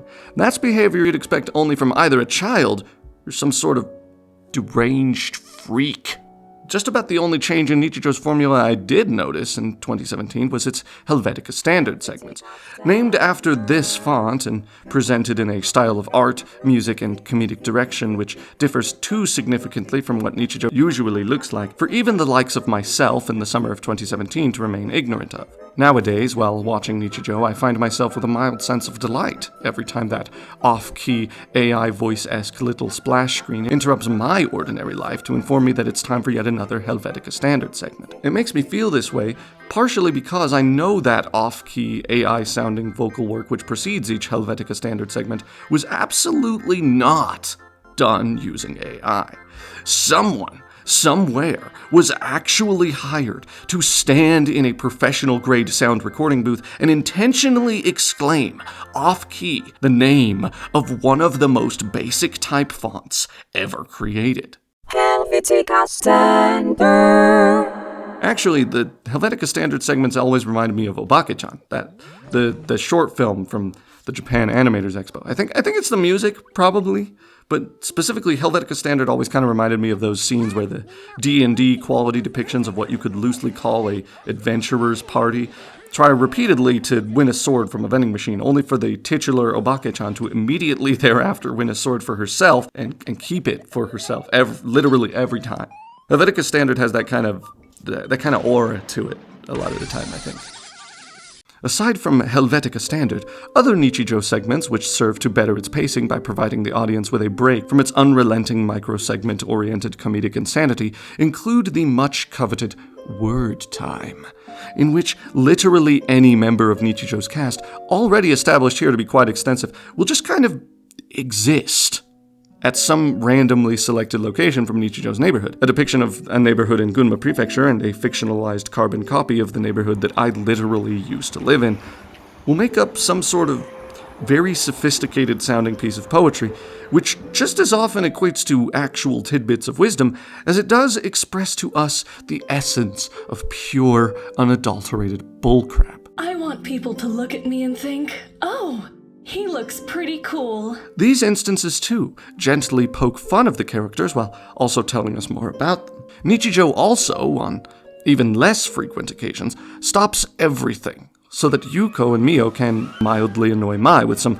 random Japanese noun that they believe in that moment to be, and I quote, pretty cool. Nichijou constantly asks its audience to notice things like this. Subtle changes, little things, short bursts of extreme action contrasted with moments of profoundly full emptiness.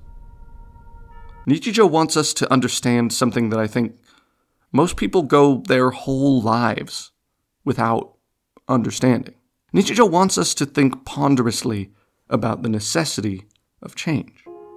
Nichijou isn't about change because I'm an adult now reviewing something for the first time that I watched for the first time years ago.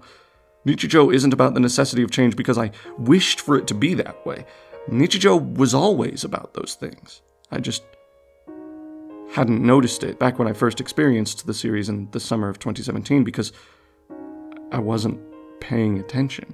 Maybe if I had been, I might have realized that summer of 2017 was the exact moment in my life when I needed to experience a story about the necessity of change the most. I watched Nichijou at the exact time in my life when it should have had the most impact it ever would, and yet the only thing I got out of the experience was that I thought the little rice grain-headed jump rope men were hilarious looking because they had very simplistic heads and very complex and well-chiseled muscular bodies. Instead of allowing Nichijou to teach me something that my own life would soon hammer home with the ferocity of a metaphorical sledgehammer, I was content to believe that I knew better than Nichijou. I robbed my first experience with this show of its impact entirely. At that time, Nichijou had all the impact of the English font of the same name, one which is probably just as basic as Helvetica Standard. The thought occurs to me that this behavior is indicative that perhaps I had been more basic a person back then than Helvetica Standard is a typeface. Maybe all it means is that I believed enough in my dreams back then that I was unwilling in any capacity to admit that I might wake up one day to find that they had never actually come true. This year, as of me writing this, I will surpass the maximum age under which Kyoto Animation will accept new students or staff members. After June 7th of this year, those old goals will officially have transformed from childhood dreams which I may yet one day achieve into cold, hard truths that can never again be altered. I will never, ever work at Kyoto Animation. In this, the current stage of my life, it has become impossible. Kojiro Sasahara rides a goat to school every day. He does this because he believes it necessary to uphold his family's integrity and honor, despite the fact that his family is actually just made up of a bunch of farmers who aren't actually all that well off at all. Kojiro Sasahara has a butler named Hirose who completely undresses and redresses him every time he uses the bathroom before he even gets to the stall. He's named the goat he rides to school every day Kojiro after himself. Occasionally, because Kojiro Sasahara rides a goat to school, among other largely flamboyant activities, such as owning and operating a Nintendo Virtual Boy, Misato Tachibana, the school's resident pink-haired tsundere, shoots him in the face.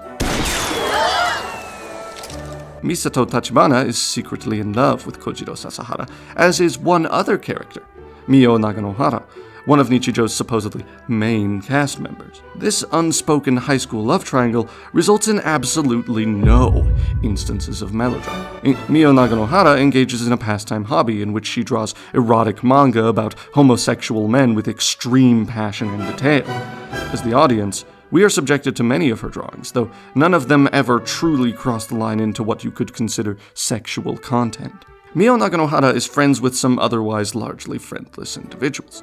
Yuko Aioi probably has a learning disability, and that's probably intentional. Mai Minakami is socially awkward. She carves Buddha statues into wood, refuses to show any emotional reaction to anything most of the time. She plays to win all of the time. Looking at any of Nichijou's cast members, you can surmise at least as interesting a summary as any of the ones I've just relayed, probably even more so, in fact. Kosuke Ora is secretly deeply involved in the occult, and is probably, even at this very moment, plotting the school principal's death at the hands of the supernatural. Haruna Anaka desperately wishes to look exactly like a rabbit. Tanaka is the guy who pulls pastries out of his afro whenever someone confronts him about having an afro. Biscuit number 2 just wishes that the person who created him would acknowledge him. He just doesn't want to be forgotten. Ishiki is not a character that actively exists in Nichijou, though some portion of myself, malcontent with building up the Ishiki as a rightfully quintessential aspect of any Kyoto animation production, perhaps in a gesture of wishful thinking, believes Manabu Takasaki, the teacher who was probably named after Takasaki City, the largest city in Gunma Prefecture, fills Nichijou's designated Ishiki requirements. For one thing, his well-intentioned, if slightly creepy feelings for another teacher, Miss Izumi Sakurai, are exactly in line with what another of Ishiki's species may expect to find in one of their own. However, the lack of shown interest in anyone else before his infatuation with Izumi Sakurai is a substantial difference. Takasaki also doesn't even come close to being best friends with any of Nichijou's prior-mentioned main cast. Because of Nichijou's cast in general being so large, it's easy to overlook this and argue, as to some degree we already have, that any member of Nichijou's cast could be considered a main character. But even under that umbrella, I never supposed Manabu Takasaki to be much of a best friend to anybody outside of the object of his affections, and thus basically disqualifying him from Ishiki status altogether. There is a Greg Ayers-voiced character in Nichijou's official English dub that, for a brief moment, gave me, the author of this review, some hope that I might be able to salvage my notions of Ishiki's essentiality. Greg Ayers voices a straw man in Episode 3's next episode preview, and out of that features nowhere among Nichijou's cast. What was that natto doing inside of me anyway? Was that supposed to be some kind of joke? Well, if it was not so very funny. As such, we must unfortunately conclude this entire portion of this review with the anticlimactic information that there is no proper Ishiki in Nichijou, because Nichijou doesn't need an Ishiki in order to work. As a result, what exactly an Ishiki is, and why I consider it so important, are both subjects of discussion that will have to be shelved until the next Kyoto Animation review. However, I have chosen not to delete the section of this review devoted to Ishiki, despite easily being able to do so with no great effort, because it is my hope that doing so increases this review's revisitability. Because something this long is absolutely something that everyone has the time to experience more than once. Nichijou has no Ishiki, because the key to friendship is stuck in a robot.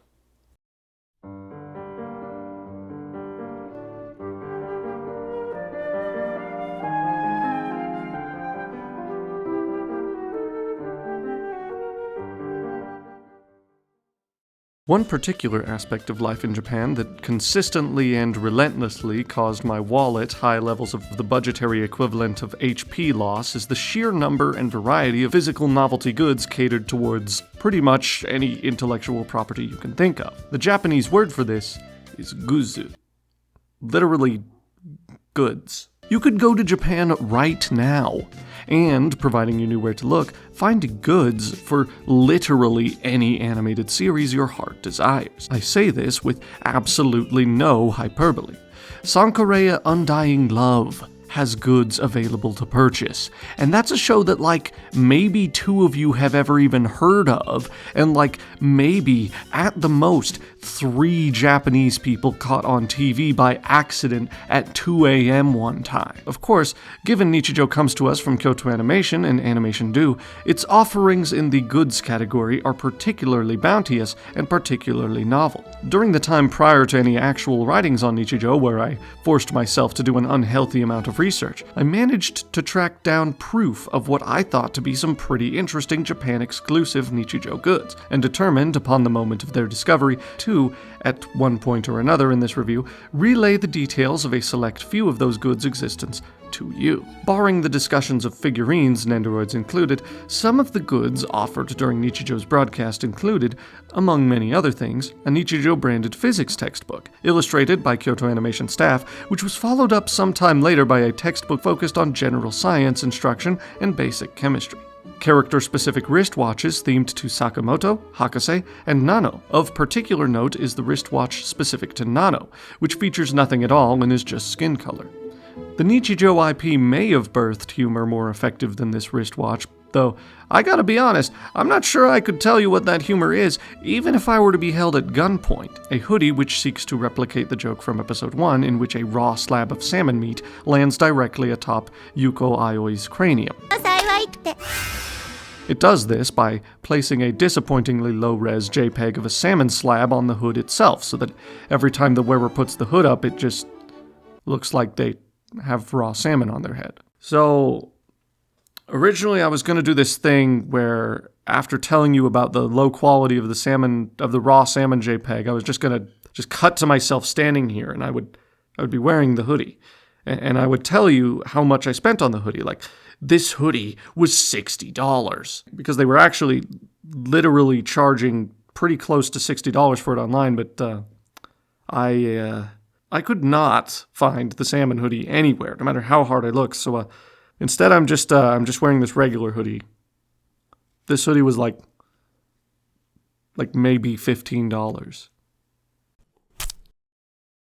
Papercraft's a novelty mug featuring Sakamoto, another novelty mug that looks pretty stylish, I have to admit, a CD carrying case, and finally, Nichijou Uchujin for the Sony PlayStation Portable, a game which is the functional equivalent to a visual novelization of Night Trap, if Night Trap was a game about escalating or de-escalating various Nichijou sketches. Nichijou Uchujin is particularly notable because it was developed alongside the anime version of Nichijou and claims to be based exclusively on Nichijou as depicted within the animated series. This is why I say it's more relevant than the manga is in discussion of Nichijou as an anime. I probably don't have to tell you that I played through the entire game. And then we get like this obviously licensed music, like licensed video game stock music. I had what I would describe as a good little time, though I wouldn't recommend Nichijou Uchujin unless you A. are able to speak and read at least intermediate level Japanese, B. have access to an English fan patch, or C. are consumed by Nichijou mania to such a significant degree that the absence of both scenarios A and B does not bother you. Nichijou Uchujin tasks the player with entertaining Starla, the princess of an alien civilization of some kind, which is occasionally brought up over the course of Nichijou's entire 26-episode run.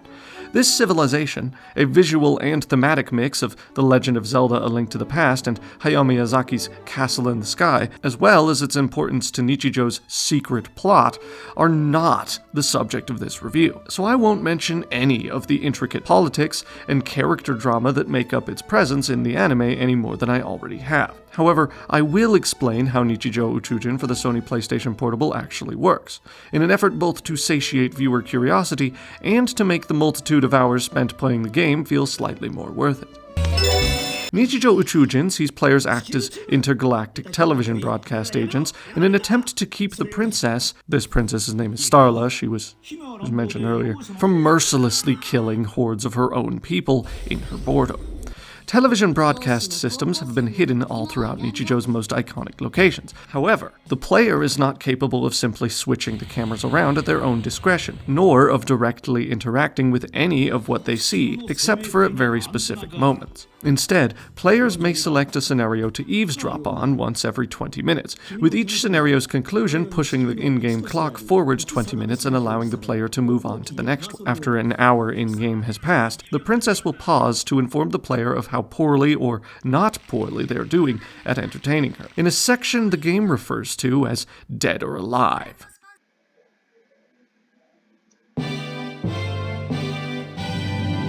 Depending on player performance and overall entertainment value, the player will receive a rank and occasionally a small reward in the form of nichijou-based Hanafuda cards. As far as I can tell, these cards do absolutely nothing aside from being pleasant to look at.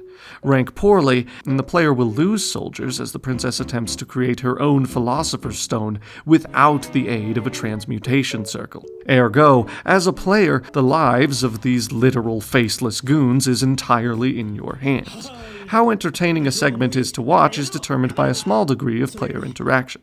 Starla, for example, may say that she'd like to see something in particular while the player explores the options on the world map. This is your cue. Once you are aware of the princess's entertainment wishes, you have only to select which scenario best encapsulates her selfish desires. Once you've selected your scenario, the fun part begins. The aliens have attached antennae to 3 of Nichijou's main cast: Sakamoto, the principal, and a dog. Okay, so we want the dog. We want Buddy.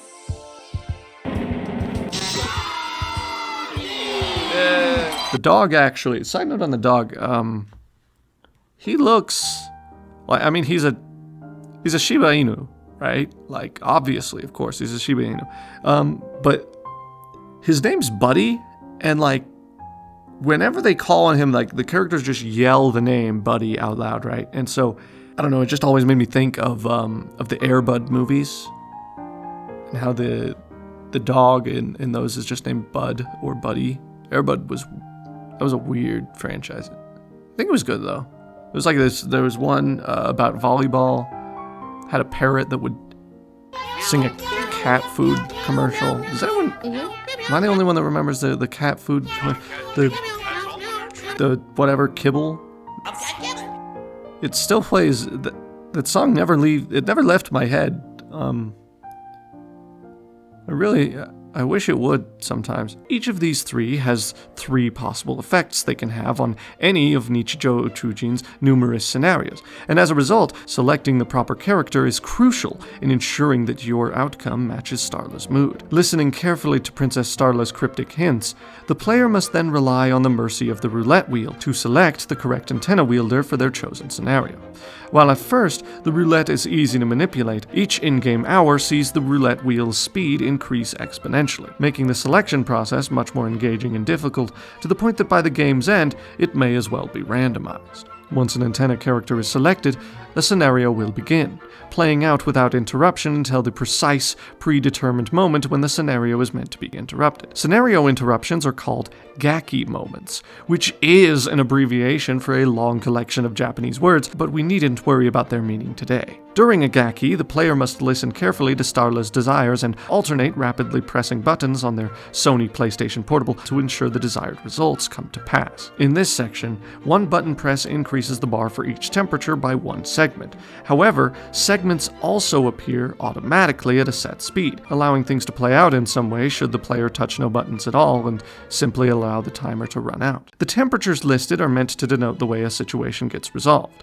Hot for high tension, warm for medium, and cool for lowering the conflict. In this way, we might describe Nichijou Uchujin's cool endings as those which most closely resemble any other game's equivalent to a good ending, one in which the conflict is resolved almost entirely. These are rarely the endings Starla wants to watch, however, and thus the challenge in Nichijou Uchujin's gameplay loop derives from madly mashing buttons to keep up with Starla's ever-changing mood, and being very precise with button presses to ensure success on an ever-accelerating roulette wheel featuring an old man, a dog, and a talking cat. After far too many scenarios which pale in comparison to folding laundry, much less their anime counterparts, the day will end and your results will be awarded to you. Nichijou Uchujin features a great multitude of endings, however, I was content to collect only one for the purposes of this review. The ending I received was the dog UFO ending, and as an avid player of games in the Silent Hill franchise, I soon concluded that the ending involving dogs and aliens is definitely the best ending in the game. This is not a full-fledged review of Nichijou Uchujin, so I won't go into any of its additional hidden gameplay mechanics or any of its other endings here.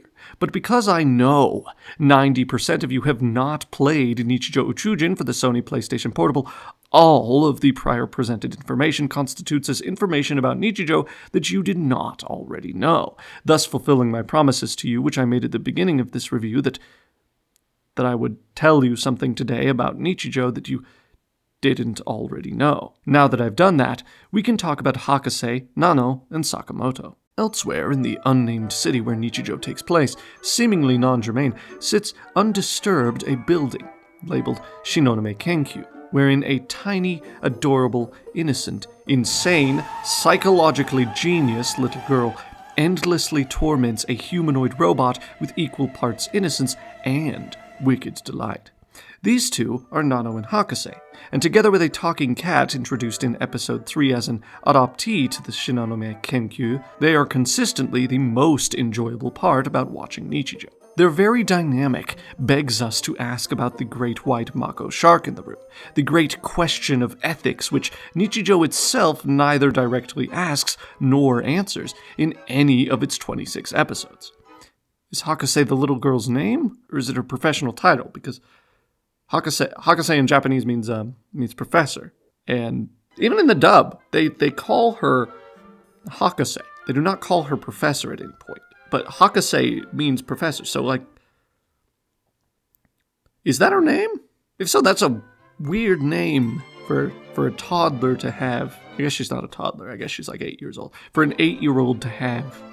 Oh, and also, where are her parents? That's another good one to ask. Personally, I'm glad Hakase doesn't have parents.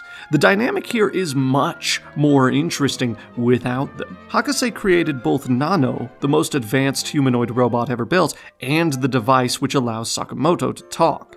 Even so, both the person whose age is in the single digits and the literal cat have a clear higher level of maturity and parental wisdom than the person who created them. They are smarter than their own god 90% of the time, except for when it comes to methods of creation. Nano, for example, can't update herself or give herself new features. She must rely on the mercy of Hakase for that, praying all the while that Hakase actually does what Nano requests instead of turning her forehead into a pastry oven. This dynamic of familiar roles being mixed up and occupied by different characters than we would otherwise expect creates a very unique sense of familial chemistry among the three. The housewife is younger than the kid, and the father is literally a cat, and we love all of them. Despite her unmatched scientific brilliance, for example, Hakase still resorts to smart aleck tricks and technicalities to get done with her bath sooner, creating an equation to get to 10 faster than counting to it, and as a result, ironically making the whole affair last longer than it would have if she'd just followed Nano's instructions and counted to 10. She has to be coerced into eating her vegetables, names her new pet without much thought, and has a weakness for anything resembling her favorite animal, the shark. Hakase having parents around would destroy the entire dynamic, as much as I'm sure most parents feel like they're at the mercy of their kids. Nano and Sakamoto really actually are. Nano and Sakamoto are also a cat and a toddler, though. So as much as they may desire to be seen as Hakase's superiors, parents, or guardians, Sakamoto still makes time to vandalize a Daruma with Hakase to try and hide an accident. Side note, that red Orbeus doll, it's called a Daruma. The Pokemon Darumaka is based on one. When purchasing a Daruma, neither eye is filled in. In fact, most of the Darumas you'll see out in the wild will only have one eye filled in. This is because a Daruma is actually sort of a to-do list, if you consider a list of 2 items where one of the 2 items is decide what to do and the other one is do the thing you decided to do, a to-do list. Fill in one eye when you've decided on a goal, fill in the other when you've achieved the goal. Darumas are usually decently important to those who own them. You don't play with them. You don't usually even touch them, and you definitely don't go around giving them sunglasses. Sakamoto and Hakase do all 3 in the span of less than an afternoon, And, out of embarrassment, Sakamoto pins all of the blame on Hakase. That's not what a responsible parent does. Nano becomes easily enamored with the concept of going off to school, finds herself completely immobile at the hands of just one cockroach, and needs to be rescued by either Hakase or Sakamoto from said cockroach. In this way, none of these three characters actually feel any better or worse than each other. Each of their strengths and weaknesses fit nicely into the strengths and weaknesses of the other two in the trio. To such a degree, in fact, that revisits to Nichijou's first 2 episodes find us fending for ourselves against a largely unexplainable feeling of unease, only to discover that we feel this unease not because of what we do see, but because of what we don't see. The Shinonome lab feels completely incomplete without Sakamoto in it, as it would equally feel incomplete without Hakase, and later does feel without Nano. When Nichijou's Shinonome lab cast are at their golden age, they are all three consistently found under one roof. As with many of life's most precious arrangements, this is all gone far too soon. As a viewer, you don't find yourself truly pining over the times when Nano, Hakase, and Sakamoto are all together until after Nano leaves for school, and by that point, well, Nichijou may as well already be over. All Nano the robot wants out of life is normalcy, the literal one thing she believes that she cannot have.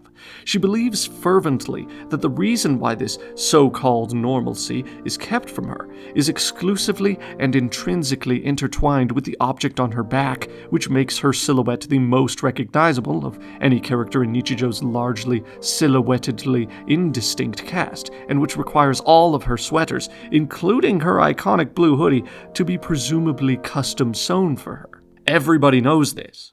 You already know this even if you've never watched Nichijou before. That was like the one character people who don't watch Nichijou actually know about. Nano's suspicion is more on target than a faded red circle of paint with a bullseye in the middle, much less within the ballpark of what Nano could reasonably be expected to know about her own simulated psychological tendencies. Yes, she's been screwed over, but it was by herself, not a turnkey. Almost every interaction between Nano and a Japanese Homo sapien is permeated by an anxious obsession with her backside. And I ain't talking about a Sir Mix-a-Lot album. I mean her literal backside. So obsessed with normalcy is Nano that she is blinded to the truth that those who notice her range from completely indifferent to her more scientifically engineered features to actively engaging with her just to get closer to them because they think she's cool.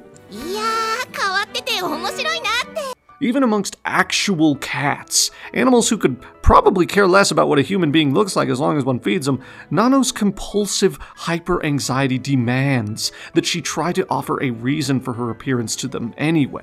She literally tells a bald-faced lie to stray cats to try and protect her identity. Here's a piece of advice, Nano. Cats don't care what you look like unless they're Sakamoto. Some cats have to explain to other cats why they look like this.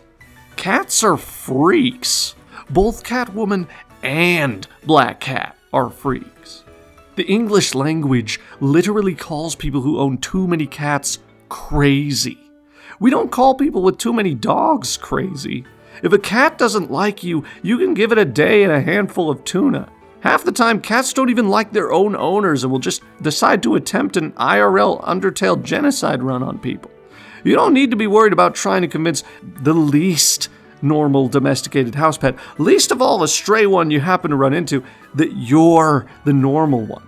The cat should try explaining itself to you, Nano, not the other way around.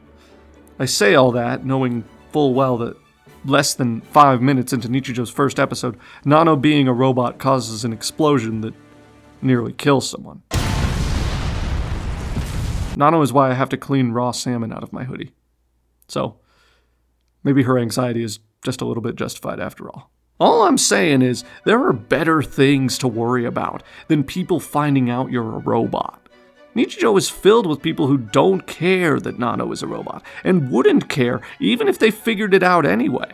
The reason Nano can't make friends has more to do with her avoiding them as a result of her anxieties about being a robot than it does about her actually being a robot. Like, the only person who discriminates against her is not only a deranged psychopath who kept a new kitten in conditions where the kitten could fall out of a window that's at least 2 stories up, but is also dumb enough to think that drugging Nano's coffee would do anything at all. She's a robot, you dumbass. She doesn't have a bloodstream. In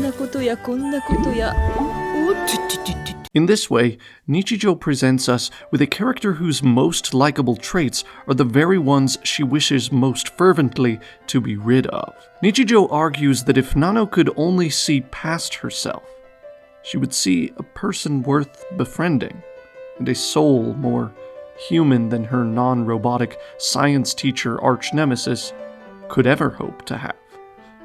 As a result, what we see in Nano's character throughout the series is more or less the same thing the less socially adept among us might define as our own greatest character flaw. We find ourselves having already decided that we are unlikable.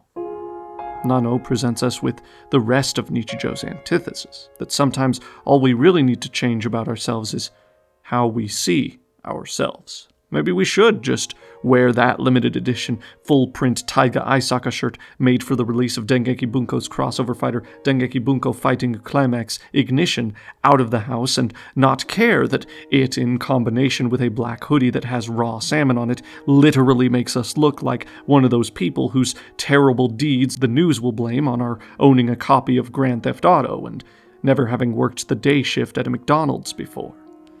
Maybe we don't need to change who we are to change how we see ourselves, or how we present ourselves to other people. In a series so focused on telling its audience that change is inevitable, Nano presents us with a change that is far more subtle and far less inevitable, in that this change has to be one that we determine to enact. No one can force character growth on you. You have to accept the opportunity to become yourself by yourself. You don't just wake up one morning and realize that you are someone. You wake up to the realization that you could either one day change to become the person you've always wanted to be, or you could decide now that you're content with who you've already become. In either case, the only person who can decide to move forward with your personal outlook on yourself is you. Look around you. How many people in your life would you not know if not for the parts of yourself that you dislike the most? Maybe you aren't, as they say, so bad after all. In thinking about all of this, I realize now that I've always, from somewhere in the bottom of my soul, hated myself. I could never see myself as someone worth much of anything, much less the precious, limited time of the people around me.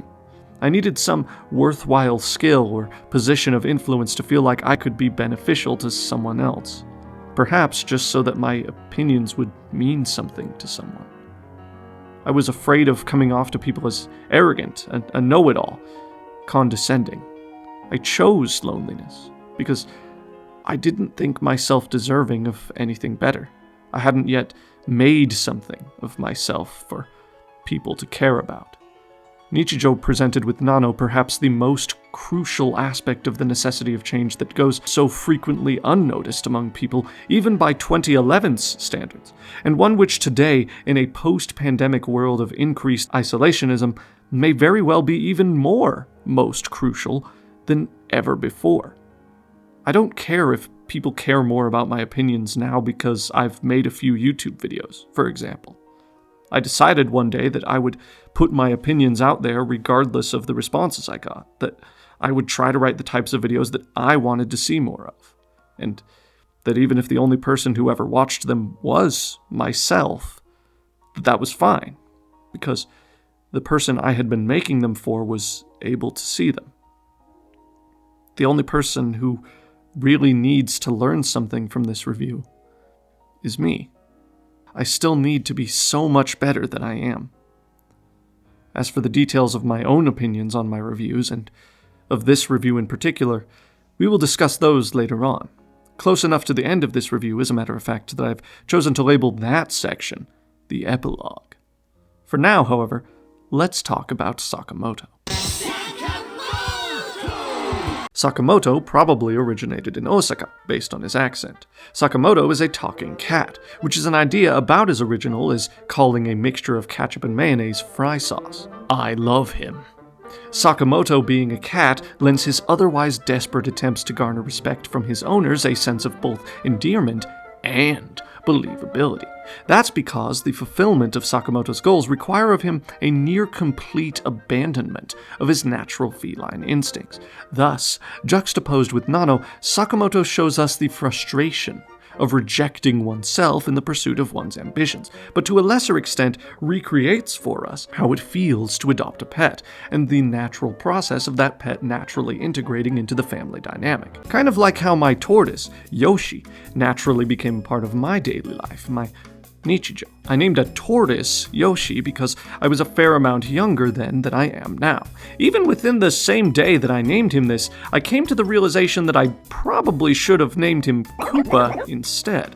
I also, shortly thereafter, decided that if I ever got a second shelled reptile, an alligator snapping turtle for example, that I would absolutely, and with no hesitation, name that animal Gamera.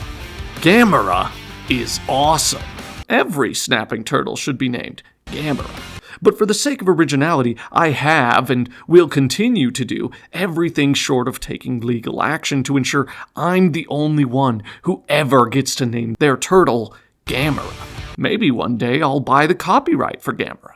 Then I can be extra sure. By the end of Nichijou, Sakamoto feels more a natural fit for the Shinonome household than even Nano does. Because by that point, Nano is different. I don't mean that in a bad way, of course. Nano has changed for the better. Honestly, both Sakamoto and Nano have changed for the better. They've both become comfortable with themselves in a way that they were not before. I would argue the ending of Nichijou hits so hard because everyone we've met over its 26 episodes, 27 if you count the elusive episode 0, has, to some sort of minuscule degree, found themselves in a state of similar change and, as a result, relative happiness. Each of these fictional little people have changed in some way, be that for better or for worse. We get the sense that things will go on in this world where the kaiju's ballad plays over an isometric top-down tour of Nichijou's lively city and its myriad characters. Nichijou ends just as quickly as its jokes and sketches do, and then, just as matter-of-factly as its objects pronounce at each episode's end that there will be more Nichijou, that there is more yet to be seen, Nichijou asks us to accept that it has ended, and that it probably won't ever be coming back. I noticed none of these intricate aspects of Nichijou in the summer of 2017, back when all I did was look at Nichijou instead of watching it. I watched Nichijou instead of just looking at it for the first time in 2023. It took begging a friend of mine to engage with it on the shallow, ignorant basis that it had been made by Kyoto Animation and that it was, quote, funny, and that it, quote, had a dub now, to even get that experience started. And while for those who are less comfortable with the Japanese language, Nichijou's English dub is certainly serviceable. Anyone who argues that Nichijou's dub surpasses the Japanese original in every respect is probably already on a list somewhere. I think the dog bite scene in Nichijou is better in the English dub. No, of course.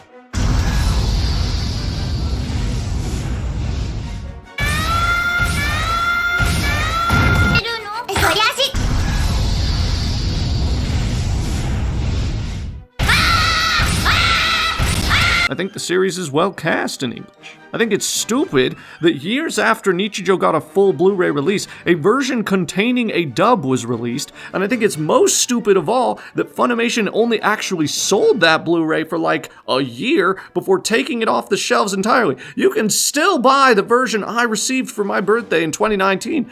This version is sub only. I don't even like the dub that much. I hate knowing that the version I have is technically incomplete. Why don't you sell the dubbed collection now instead of reprinting the sub-only version, Crunchyroll? Why is the sub-only release the one that's easy to find? And why does this stuff happen to Blu-rays like all of the time these days? My copy of Mayo Chiki cost me $97. Lord! It's Mayo Chiki! It's not even half as good as Nichijou anyway, and I still bought the gosh darn Blu-ray for $97, and I'm gonna buy another Blu-ray of Nichijou for probably close to $75. Why is it like this? Anyway, I watched Nichijou with close personal friend of many years and channel co-owner The Missing Letter, also known as Connor Keddington, in early 2023, during the era we would come to call the Great Days of Conclusion. I had just recently graduated from a language school in Gunma Prefecture, which was located, by sheer coincidence, within the same neighborhood as the exact high school on which Nichijou's author Keiichi Arawi had based his gag manga. I walked past that school to get to a train station pretty much every weekend. I went to an arcade in the area I liked quite frequently. I won a ton of Crane Game prizes and played a ton of Japan-exclusive rhythm games like Taiko no Tatsujin. I bought, and this is true, I bought the actual drumsticks for Taiko no Tatsujin in that arcade. I saw Suzume and Sadoko DX and the Odd Taxi film in a theater located in that same building. I saw the gosh darn live-action Whisper of the Heart remake, which probably most of you guys didn't even know was a thing. I watched that get announced via trailers upon absolutely horrified Japanese audiences in real time. I lived an ordinary life in a country that was not my own, and I was so lonely that way. But I lived in that self-made loneliness, keeping up with seasonal anime for once in my life, like Paribikome, Healer Girl, Mob Psycho 103, and Urusei Yatsura. I did all of this living in my tiny Japanese apartment with my Switch, my laptop, and my phone. And not much else. I made the Made in Abyss Season 2 video in that apartment. That video was uploaded from a Japanese Wi-Fi router, and some commenter on that video had the gall to tell me that I didn't understand the culture enough to, quote, get Made in Abyss Season 2. Right now, I'm going to talk to that specific commenter and nobody else. Maybe go outside once or twice before you tell people that culture is the reason Made in Abyss's content could be considered offensive. The video game, which I bought at a GEO Games in Gunma Prefecture on launch day, is literally rated Z. Resident Evil isn't rated Z. That's like the most adult rating a game in Japan can have. Made in Abyss is just as offensive to your typical Japanese person as it is to a Westerner. I asked. I had a Japanese teacher who actively loved to remind me that she, like me, was a complete otaku about all things anime and video games. She carried her school supplies in an official Mother 2 tote bag with a Mr. Saturn on it. She bragged about putting over 900 hours into playing Dragon Quest X. I didn't even know Dragon Quest X was an MMO when she told me that. She told me I should play Boku no Natsuyasumi for the Sony PlayStation 1 2 weeks before I saw the Tim Rogers video in my recommended videos tab on YouTube. She told me, and I quote, "Made in Abyss te naze ninki ni naru no ka wakannai yo ne. Sonna ni hidoi koto o kodomo tachi ni sareru nante mitaku nai n da." Figure out what that means, bro, and then tell me I'm the one who's not cultured enough to get Made in Abyss. Also, that video was about how much I liked Season 2 of Made in Abyss. I called it a masterpiece. I just said seeing children get tortured made me uncomfortable. I feel like it's supposed to make you uncomfortable. Like that's what makes it effective horror. So yeah, anyway, early 2023. I had just returned from Japan, having graduated from a language school and having a deep desire to experience something alongside a close friend before yet another dramatic life-changing event would occur. During that time, we played through Super Mario World together. We finished Pokemon Indigo League. We watched the Planet of the Apes movies, and most relevantly to today's topic, we watched all of Nichijou together. I saw in that viewing of Nichijou everything I hadn't before. Everything that I then proceeded to write down in a script for a Nichijou review. Connor consistently saw in Nichijou that which I never had, that which I never could have seen without the aid of another person. A person I called my friend. Early 2023 saw me as the adult my 2017 self had never even suspected that I might one day grow up to be. Beyond that, detailed description of the findings of that 2023 viewing have pretty much already been completely relayed. Likewise, I've spoken in depth about pretty much every aspect of nichijou which warrants discussing instead of just watching. And to be honest, I find myself wondering now if perhaps even what I have said might not really have been worth saying at all. Maybe that's why it took a request from Connor Keddington for me to actually begin writing a review of the 2011 26-episode Kyoto Animation-produced anime comedy Nichijou at all. Or maybe what I needed was to be reminded of an aspect of my reviews which, until now, barring the old and better left forgotten Alien 9 review, I have actively attempted to avoid when writing my reviews, though I'm not always successful at completely erasing. I call this one sentimental value, the forgotten review particle. Azumanga Daioh is one of the most beloved, influential, and important anime comedies of all time, a fact I am sure I didn't need to repeat here. Azumanga Daioh is part of the reason any of us are even standing here talking about Nichijou in the first place. Keiichi Arawi stated in a 2020 interview with fanbyte.com that Azumanga Daioh did actually influence him as he worked on Nichijou's manga, though he also mentioned in that same interview that a much bigger influence on his work than Azumanga Daioh was the 1995 film 4 Rooms. So really, who needs Azumanga Daioh anyway? How are you? Fine, thank you. Oh my god! I wish I were a bird. As I understand it, comparing Azumanga Daioh and Nichijou is a fairly common thing to do, and while at first that sort of makes sense, I mean, they are both at least marginally similar in setting and comedic stylings, comparing and contrasting the two of them in some childish effort to determine which is, quote, better, is something I wouldn't dream of wasting my time doing in its own dedicated essay. In fact, actually, let's just compare them right now. I'm pretty sure Nichijou is better. The animators at Kyoto Animation, no offense to those at JC staff by the way, are just better. Nichijou has a more appealing and varied color palette and art style. Nichijou's settings and jokes vary a lot more than Azumanga Daioh's do. Nichijou makes better use of objects in its environment and has a more interesting cast of characters. I say all of this about Azumanga Daioh knowing that those aren't the reasons why I say Nichijou is better than Azumanga Daioh. I say Nichijou is better than Azumanga Daioh because Azumanga Daioh never made me feel the way that Nichijou does. I say Nichijou is better because I would rather watch Nichijou than Azumanga Daioh pretty much all of the time. Watching close personal friend of many years and the Missing Letter YouTube channel co-founder Connor Keddington see in Nichijou what I could never see.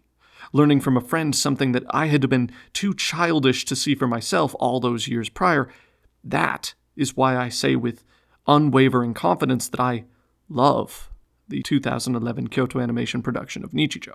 I didn't even want to talk about Azumanga Daioh at all in this review. I got at least an hour and a half, maybe 2 hours in before I did, and I probably won't be talking about it again after this. I didn't cry when I watched the last episode of Azumanga Daioh, yet in Nichijou's final moments I found myself unable to stop. The episode of Nichijou which is the least like Nichijou is the one that is the most about Nano Shinonome, and the contrast between these two ordinary days, both filled with odd coincidences, moments of pure insanity, and laughter, that is what makes the final episode of Nichijou alone better than all of Azumanga Daioh in my, and I'm sure at least a few others' hearts. Nichijou episode 26 is the episode where Nano finally accepts herself for who she is. She does this on her birthday, March 7th. In some cosmic coincidence, Yuko and the others, by now dear friends of Nano and Hakase, plan a party together. Sakamoto decides to return to his original owner, and Nano and the scientist finally start to see eye to eye. Nano realizes that she does love herself for who she is. Where in Nichijou's first episode, everything Nano does causes ripples in a butterfly effect, which only serves to harm those around her, here, at the grand conclusion of its run, Nichijou's cosmic entities, luck gods, or whatever they may be, see fit to give us a day where every so-called mistake makes life better for its cast. Love blossoms in more places than one. Bitter rivalries are happily upheld, and nobody, not even the smallest of creatures, is made to suffer. A sneeze creates with precision unmatched by any but the most nichijou of nichijouisms a rainbow, just for the joy of exactly one onlooker. Nichijou, in its final moments, shows us happiness in the little things, change in those who inhabit its world. Nichijou's finale is the great peak of its own mountain. In these normal, everyday moments, Nichijou argues, for one final time, there is change, detail, and life. Good things happen all around us, and sometimes they happen only to us. Nichijou asks of us to hear the tree which falls in the woods when nobody else is around to hear it for us or with us. Nothing, Nichijou argues, is mundane, nor is anyone doing their best in this world unworthy of at least some small happiness, some pleasant coincidence. Nobody is unchanging. When we look at the series' final moments, what we see and hear is laughter. We are, in this way, bombarded with change, small and without grand global or even perhaps personal consequence, but nonetheless, change. Nichijou looks us in our very hearts and souls, and Nichijou tells us that change is a good thing. Nichijou argues that change is to be welcomed, and never, ever avoided. Toward the end of our great days of completion, the last night of them, as a matter of fact, on April 21st, 2023, close personal friend of many years and the Missing Letter Channel co-founder Connor Keddington entrusted to me a wedding gift, one day early. Echoing the events of both of Nichijou's most impactful moments at once, Connor handed me a ticket in a small frame. A ticket entitling me to remain his friend for the rest of my natural life. The key to friendship is stuck in a robot. But that physical key isn't what that statement refers to. Not in the slightest. The key to friendship is Nano herself, and it's only stuck until Nano realizes that the parts of herself that make her, in her own words, abnormal, are the very same parts of her that so many of those around her have come to love. It is, after all, no coincidence that the feature which outright claims to allow her key to turn when she feels happy is introduced at the exact moment when the key itself is something Nano realizes she's happy with. I look at Nano at the end of Nichijou and I realize all at once that I don't hate myself anymore. I don't need to care what people think of me. If they call me different, if they judge me because of my orientation, race, accent, interests, food tastes, personality, I can be myself and be content with myself. Because even if I have a key in my back, I also have a ticket on my dresser that I see every day. Even if, as a married man who is constantly swamped with schoolwork and translation jobs, I don't see the man who gave it to me as often as I see the gift itself. That year for Connor's birthday, I made a much less exact replica of Nichijou's friendship ticket. I made a bigger one. I didn't frame it either. Wow, what a bad friend. No, I made my friend a gift. I wrote it by hand and I gave it to him on his birthday. Wherever that ticket is now, I hope that you, Connor Keddington, see that every day. I hope that you think about Nano Shinonome. I hope that you remember that you don't need to get rid of the key in your back for people to like you. Maybe it's those things about yourself that you find yourself wishing you could change that people really love about you. You and I wouldn't have even met if not for something about yourself I'm sure you wished back then that you could have changed. Maybe you aren't, as they say, so bad after all.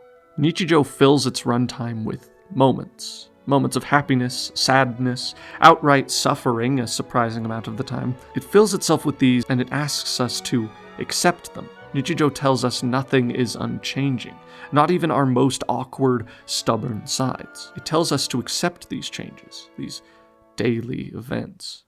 Nichijou tells us that it's the smallest things that make the biggest difference. Maybe Maybe that's what I should have learned in the summer of 2017. Maybe I shouldn't have been so afraid of changing my mind, of not going through with my dream after all. Maybe I should have realized that my dreams themselves were changing all the time. Maybe if I learned those things back then, what happened in 2022 might have happened in 2019 instead, when I spoke to Naoko Yamada in front of the main Kyoto animation studio just blocks away from a burned husk of what had once been called an animation studio. I don't claim to know Yamada personally, but I did in reality speak to her exactly one time in 2019. I won't divulge the details of that conversation just now, but some other day, in some other review of the studio's works, that story might find its own ending. Really, that story is what I created this review series in order to come to terms with. That's why I had to start by talking about nichijou. I get sentimental about nichijou, and sometimes I forget to mention that when I tell people with unwavering confidence that I love nichijou. I forget what I consider to be among the most important aspects of reviewing media at all. Not what it does for itself, or how it does any of it, though I will reaffirm those things are important, but instead how it makes us feel. I love nichijou because I agree with it. I believe with everything that makes me human, with everything that I have seen and every moment I, yet young as I may be, have lived, felt, and experienced. That life is a series of wonderful happenings.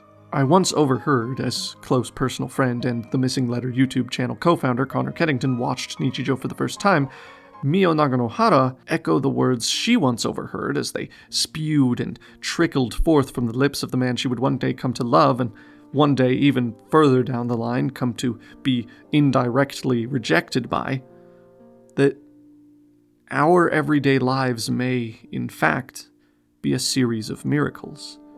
They may, no, surely they must be exactly that.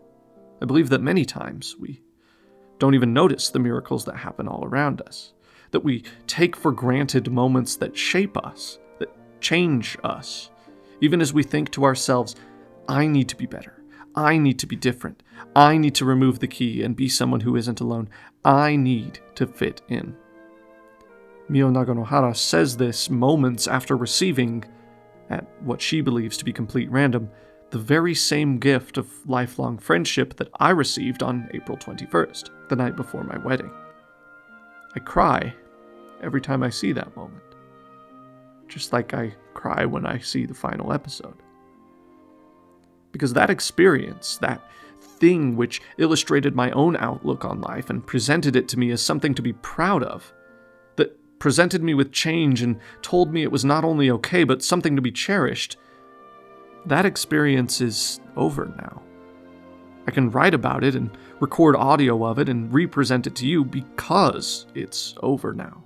Maybe this review, too, is one of those moments of change that I should pay more attention to and actively notice before it, too, is over now. How fitting that in the moments of its own release, nichijou was a financial failure, a commercial disappointment which garnered no real attention as it aired. I mean, to be fair, it did release in the year 2011, just after the anime world had received what is even now probably the greatest series it would ever receive in Full Metal Alchemist Brotherhood. In 2011, Hunter x Hunter was getting its own definitive edition. Puella Magi Madoka Magica was deconstructing the entire magical girl genre. Anohana was making people everywhere shout from the rooftops that this was as sad an anime as may ever exist, completely ignorant to the existence of Grave of the Fireflies being, objectively, probably a lot sadder.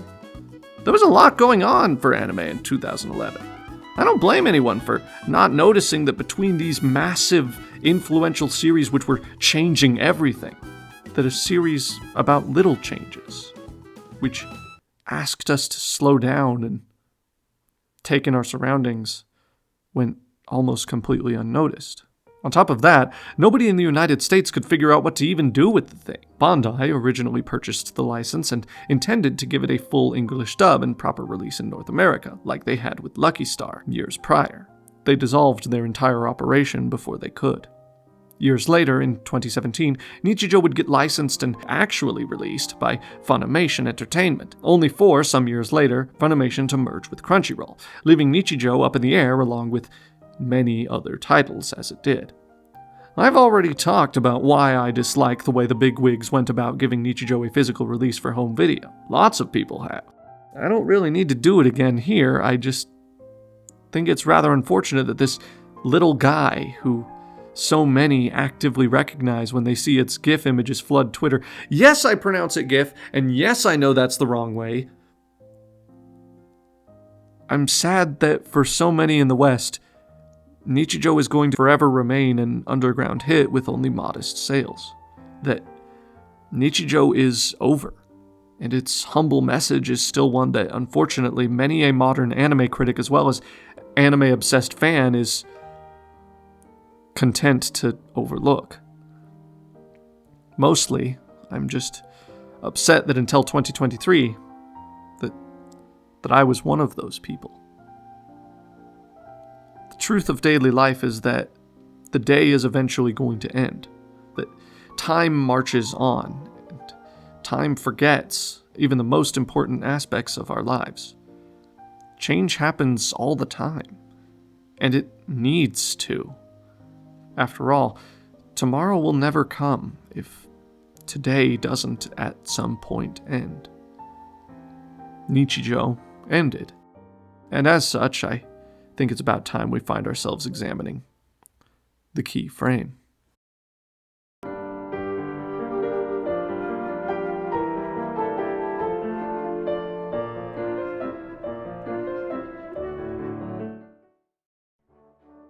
I set out to write this review having already decided what I determined to be the key frame, or, in English anyone who skimmed the rest and simply skipped their way here just to get to the point already would recognize as exactly that, the point. The conclusion I came to was actually a fairly simple one. Nichijou, I said to myself, is the Lucky Star of Saturday morning cartoons. Having said that, we discussed both Saturday morning cartoons and, to a much lesser extent, Lucky Star, and having ended up here at the legally distinguishable equivalent to Action Button's The Point, I think it would be for everyone's benefit not to go into copious and unnecessary detail discussing these things a second time. Instead, I'll state things rather plainly. Nichijou is the Lucky Star of Saturday morning cartoons in that, like a Saturday morning cartoon, Nichijou derives much of its entertainment value from the antics and slapstick comedy in which it engages.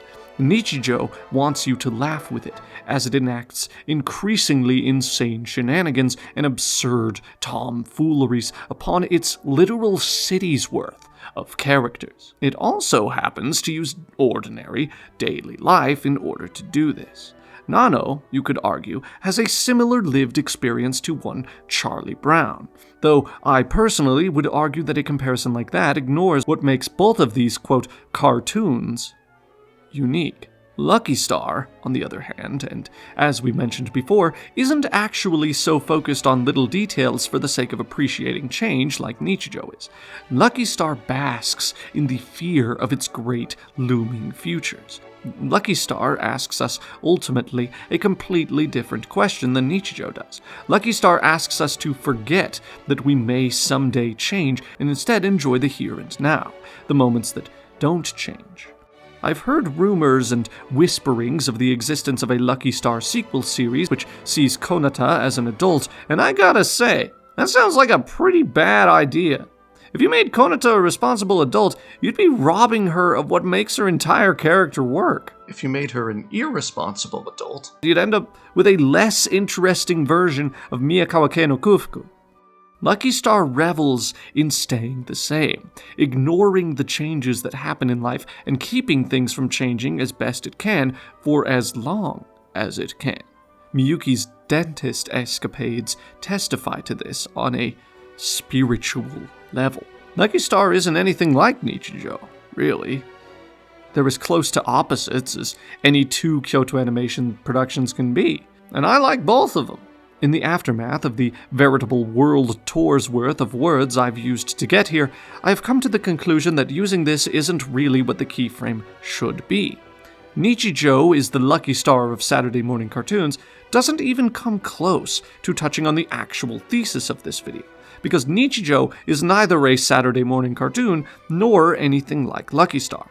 Instead, we'll have to look just a bit further outside ourselves if we want to end up with what I would consider a successful Nichijou keyframe. In the house my wife and I currently rent and live in together, there's an old weight loss chart on my closet wall. This otherwise lifeless series of pencil-sketched numbers over other, larger numbers is largely transformed and humanized by, among other things, it's being given various titles. I know, for example, that the person who created this weight loss chart for themselves has, at the very least, heard a decent amount about the Star Wars movies before, on the basis that they named their first segment A New Hope. I know that this is a weight loss chart and not some height measurement system because it's in the closet of an adult's bedroom, the kind of bedroom that has a bathroom in it. The toilet in our bathroom doesn't actually work, though. It's, We're figuring out what to do about that. I know that despite changing exponentially, despite losing weight, going from over 200 pounds to somewhere within the single hundreds, that the person whose chart this was thought themselves a failure, as noted by multiple hand-drawn frowny faces. Speaking personally, as someone who never met and probably never will meet the person who made this weight loss chart, to the person who made this weight loss chart, who will certainly never know me, you didn't fail. At all. You lost weight. You started in the 200s. You ended in the 100s. Don't look down on yourself for self-improvement, even if you think you could have and probably should have improved more.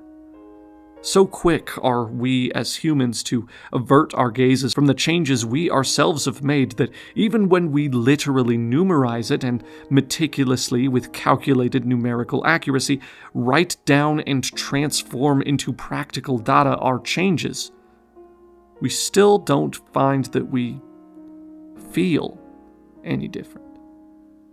So often do we notice the change in others, but fail to notice that we ourselves have changed, that we've been changing, that we are, even now, changing, and that that's okay. To you, person who wrote that weight loss chart on my wall, who believes yourself a failure, I dedicate this review to you. You didn't fail. You changed. And you did it because you wanted to. It's okay to accept yourself. You don't need to be so harsh on yourself all of the time. In all of this, the realization I came to is that that weight loss chart on my closet wall, drawn by someone I'll never know, is the essence of Nichijou. Those changes we ignore, which nonetheless occur, the change in ourselves we shouldn't shun away but actively accept, that's everyday, ordinary life. That's Nichijou.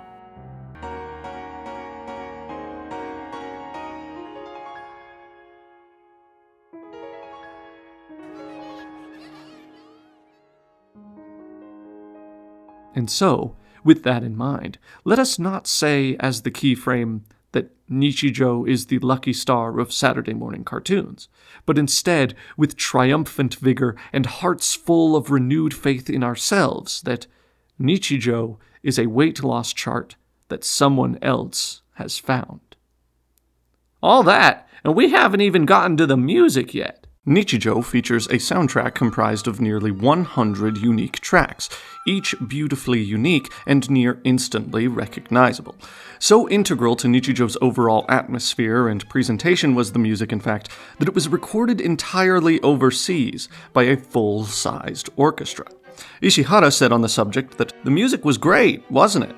The soundtrack was recorded overseas, which is actually one of the selling points of the show. In the scene where they built the House of Cards, for example, there was no dialogue at all, just music. That's to say nothing of the openings, which I don't even need to mention because they so perfectly mirror the themes and characters of the rest of the series that all of what I've said up until now applies to both, but it especially applies to the first opening.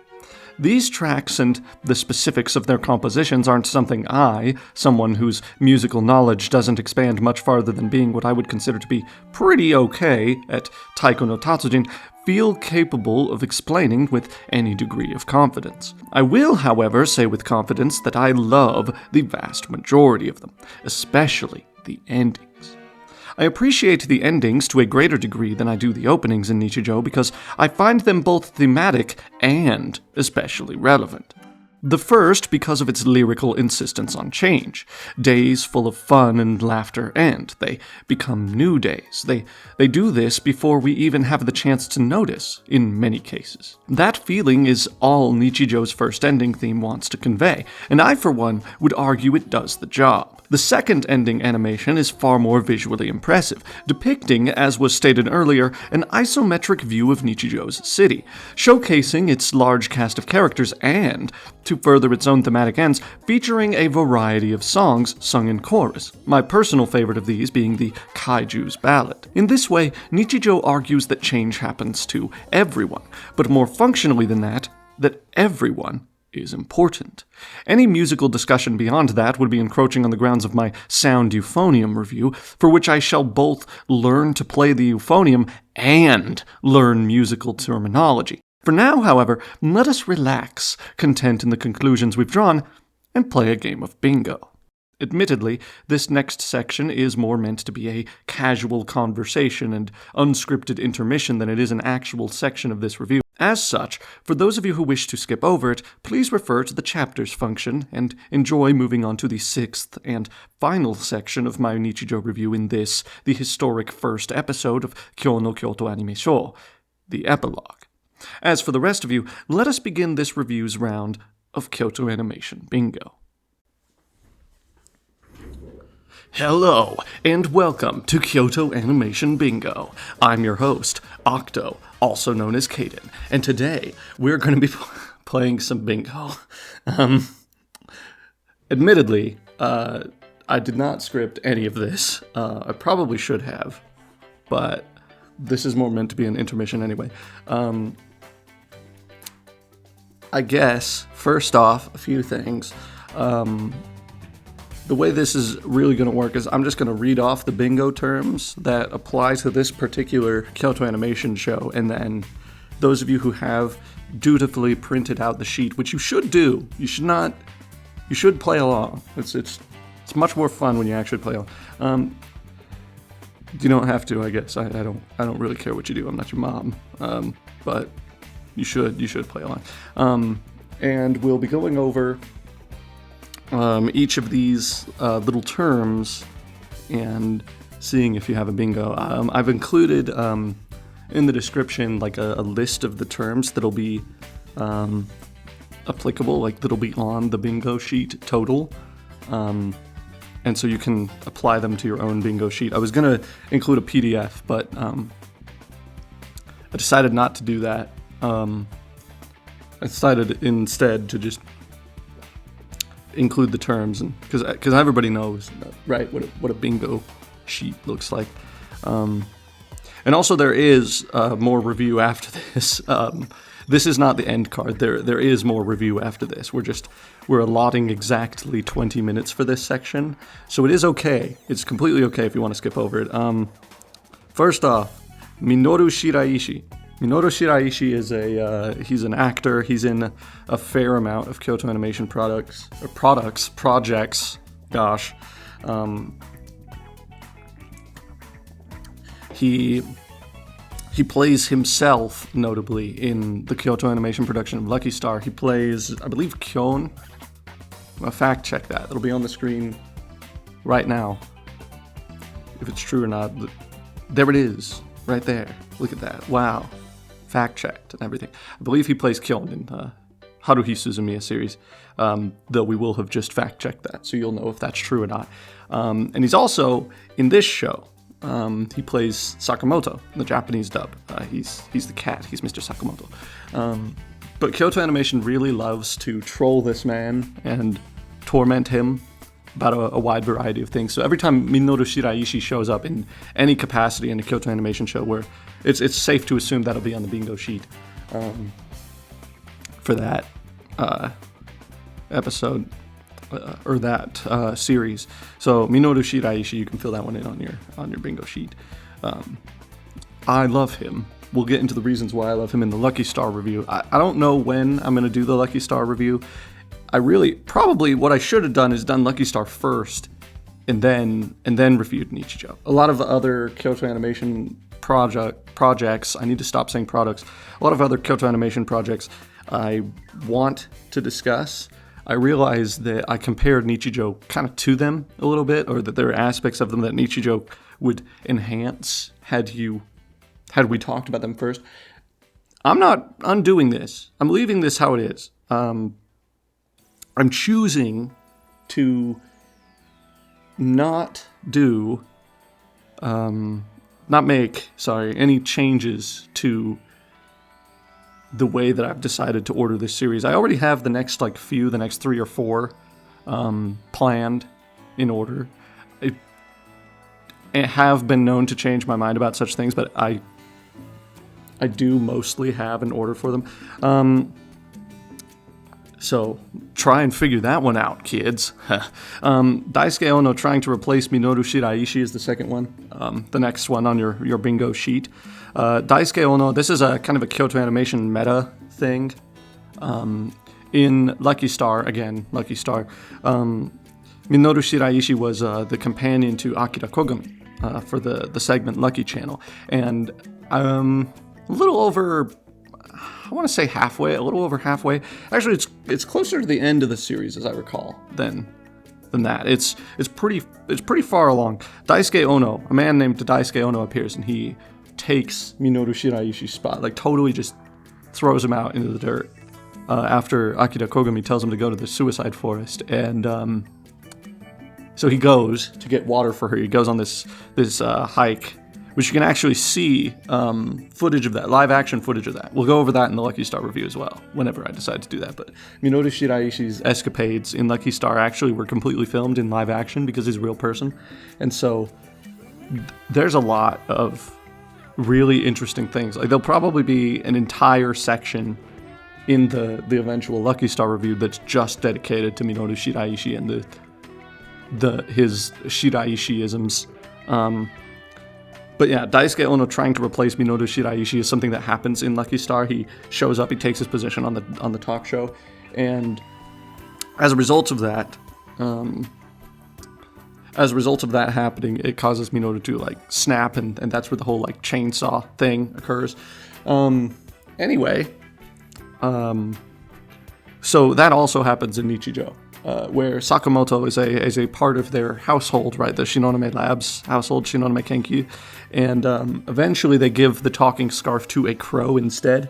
I kind of mentioned this in the review, but the crow looks a surprising amount like the business end of a number 2 pencil, like a real. He really looks like a pencil to me, but he's a crow, and they replace Sakamoto with him, and that crow is voiced by Daisuke Ono. So that's another thing that Kyoto Animation does occasionally, is just give Minoru Shiraishi the boot at random intervals and replace him with Daisuke. So that is the second thing to fill in. Daisuke Ono trying to replace Minoru Shiraishi. That's the second one on your bingo sheet. Beautiful, detailed eyes. This is one that I don't think many people were expecting to be here. However, when you compare with the original manga, I think it's very clear that there is a lot of effort that has gone into making sure that the eyes are very detailed, and especially if you look toward the end of the series, the eyes in nichijou are actually incredibly detailed. A lot of attention was paid to them. So yes, beautiful, detailed eyes. That one is... You could probably put that one in the middle and call it your safe space, like your free spot. Because really, I don't know that there's a Kyoto animation show that we're going to be talking about in Kyoto Animation that is not applicable to the beautiful eyes comment. Maybe Full Metal Panic, the second raid. Maybe. But probably really not there either. Like, some people might say Kobayashi's Dragon Maid. Have you seen the eyes in Kobayashi's Dragon Maid, Kobayashi Sanchi no Maid Dragon? Those eyes they're freaking detailed, man. Those are some good anime eyes. While we're on the subject of eyes, Violet Evergarden wins the award, by the way, for best anime eyes. But aside from that, everyone always pays attention to the water in Free. I say pay attention to the eyes. Don't even look at the muscles of the men in Free. Just look at their eyes, man. You can see... It's like... People always say the eye is the window of the soul. The eye is like... You look at an eye in a Kyoto animation show and you're looking right through their soul, into the freaking solar system. You can potentially have new spiritual experiences just by staring into their retinas for long enough. Kyoto Animation has nailed the anime eye aesthetic. Anyway, we gotta get going. We're running out of time here. A surprisingly emotional ending. And now this one is different from the foreseeable emotional ending, or whatever I decided to call that one. The obviously emotional ending. The overly emotional ending, perhaps. Whatever I decided to call that one, it's on screen right now. But the surprisingly emotional ending is different because that's something that I say we, like there's a we here. That's something that I decided that is different purely on the basis of sometimes you don't expect a show to be super emotional, and especially a Kyoto Animation show, where really it should be expected, is to be expected, but for some reason the emotional ending just kind of comes out of nowhere and just like smacks you, hits you right in the gut, man. And that's what I would describe Nichijou's surprisingly emotional ending as. I would consider it a surprise just on the basis that if you looked at Nichijou, you wouldn't expect it to get emotional at all in the end. This one's probably going to apply to Lucky Star as well. But the surprise in the method, in the ending, is really what we're going for here. Can you tell I'm trying to pad for time? I made the mistake of saying exactly 20 minutes. I probably should have just said 10 minutes. I think 10 minutes is a long enough span of time. Actually, if we go through all of these, I can go over some other things just about this video in general that I want to talk about, that I'm not giving myself an end card, so I'm going to have to do it here. The rest of you, once I finish this, you guys can, I don't know, go take a bathroom break, leave the video running, it'll still be here when you get back.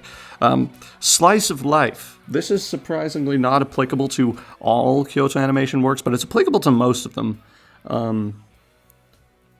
Technically, it's applicable to all of them if you really, really want to push for it. Like Violet Evergarden has aspects of slice of life in it. Kobayashi Sanchi no Maid Dragon is, by definition, a slice of life.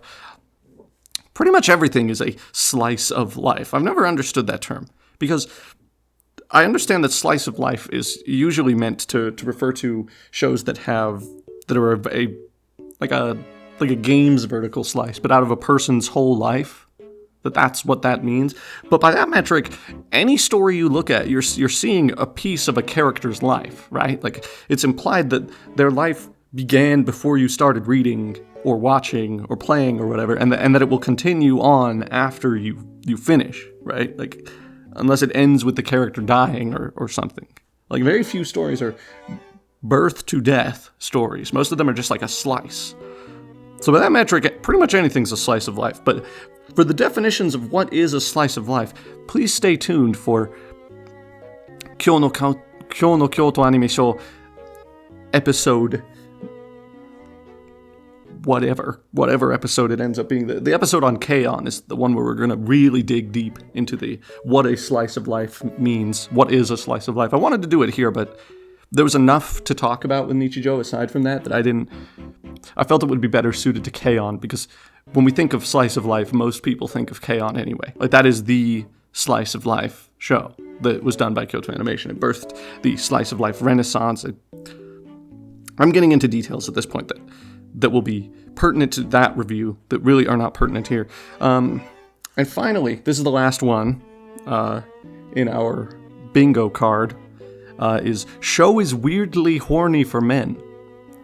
I say this because of Mio Naganohara's habit of drawing very, very homoerotic manga in her free time. I get, by the way, that the entire staff of Kyoto Animation are girls. Pretty much. There are men. In fact, the director, a few people that were in that interview, I think all of them, actually, that were in the interview are men. So clearly men and women both work on it. But I'm also aware, the fact is not lost on me that a lot of Kyoto Animation staff are female. That's probably partially why there are so many seasons of Free. That's one I'm looking forward to reviewing. Free is going to be a very interesting episode, I say. Stay tuned for that, whenever that one happens. But it's still a little weird how many Kyoto Animation shows are weirdly horny for men. Really, when we look at the list we have here, you can see that nichijou is pretty in line with what you would typically expect from a Kyoto Animation series. It's just that it looks different. Like, its art style is a little bit different. It doesn't have that K-On! Look. Again, the K-On! Review will cover a lot of things, and one of them will be that look and who developed it and why it has become sort of synonymous with Kyoto Animation. We'll go into eyes a lot in that episode too. The K-On! Episode is going to be very long. Maybe not as long as this episode was, but it's not over yet. But maybe not as long as this episode is. But it's gonna be pretty long. They're all probably going to be pretty long. I don't think that very many of them will be quite this long, but I struggle to think that any of them will be under an hour in length. So yeah. Anyway, that's our bingo round today. We got Minoru Shiraishi, we got Daisuke Ono trying to replace Minoru Shiraishi, beautiful detailed eyes, a surprisingly emotional ending, a slice of life, and that the show is weirdly horny for men. Those are our answers. So, and it will be obvious if you happened to already get a bingo. None of you should have a bingo yet, unless you're really weirdly lucky. Yeah. And if you did, at the missing letter on Twitter, I'm not calling it X, Elon. Thank you. Send a picture of your completed bingo card. Make sure you remember to fill in the rest of the slots, so it's not completely obvious you cheated. I don't care if you cheated or not. Really, it doesn't affect me. You're the one that's got to live with it, man. I don't need to know. But yes. There's currently no reward for this. Originally, I was going to have winners get their names in the next episode, but I didn't want to. It's really easy to cheat at Kyoto Animation Bingo, I think. I think it's going to be extraordinarily easy to fake like you got a bingo when really you just designed the bingo card in such a way that, you know. And if I designed all the bingo cards to be exactly the same, like a PDF, this is why I didn't go with this, is that then all of you would just get a bingo at the same time. So there wouldn't be... Bingo's a harder game to plan for than maybe I thought when I wrote this script. Anyway, that about does it for Kyoto Animation Bingo. We have about 3 minutes left. So in our intermission here, again, there is more. There's a lot more in this. Well, maybe not a lot more. There's kind of just the epilogue left, but there is more. It does end. So if you didn't skip over this section, really, I might just cut this section entirely. It's not very interesting, but if under the assumption that you decided to sit through this entire bingo game, which is completely unscripted, thank you. For one, thank you for watching. I'm not going to put that anywhere else in the video, so this is where you heard the thank you for watching bit. I'm not going to ask you to subscribe either. I don't really care what you do. Your life is yours, man. Your life is your own. Mob Psycho 100 reference. Now we got 2 minutes. The rest of the people who left when I told them to go use the restroom during the intermission, they're probably back now. So I guess now it's just you and me until the timer runs out. I really should not have said exactly 20 minutes. That was on me. Also, I guess as another update, I am still working on Bibliomania. I am still working on the other Octo's Corner stuff. I don't know when it will come out. Really, I think this is my only video that I have a solid goal that I want to release this year. Maybe you'll get 2. Really, I want to focus on Bibliomania so that the animation can be up to par. So if you watched this far into a review and all you care about is the Bibliomania update, or you wanted that, it's here. We got about 1 minute left now. Oh, on the subject of the Made in Abyss review, I remember I wanted to talk about this. I'm really happy with the reception that video got, honestly. Not just because it got a lot of views, not just because it got a lot of comments, but because of the kinds of things that the comments were talking about. It was really cool to see the kinds of discussions that were sparked about society, about culture, about that kind of thing. So when I joke about the reception of the Made in Abyss video in this video, and mention that there was 1 or 2 commenters who were really upset about that, or were trying to, ride my butt about Bone Druid and everything. I don't have a problem with that. I really was happy to discuss it. I thought it was wonderful. It was a wonderful video that got a lot of positive attention. I didn't think my takes were that hot of takes, but it was still wonderful to see the reception. Anyway, we are out of time for Kyoto Animation Bingo. Tune in next time, and I guess now we'll head back to the review. Wow, that was really boring and a complete waste of time. Unless you happened to skip over it and come directly here, in which case, welcome. Good job. That was a test, and you passed. Kyoto Animation Bingo may or may not be discontinued after this single episode. Whoops, I'm crazy.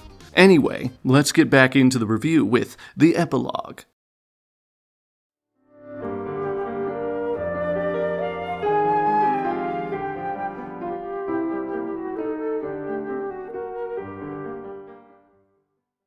I'm going to begin this final section of my review of the 2011 26-episode Kyoto Animation-produced animated comedy series Nichijou by talking about someone completely unrelated to Nichijou. Tim Rogers.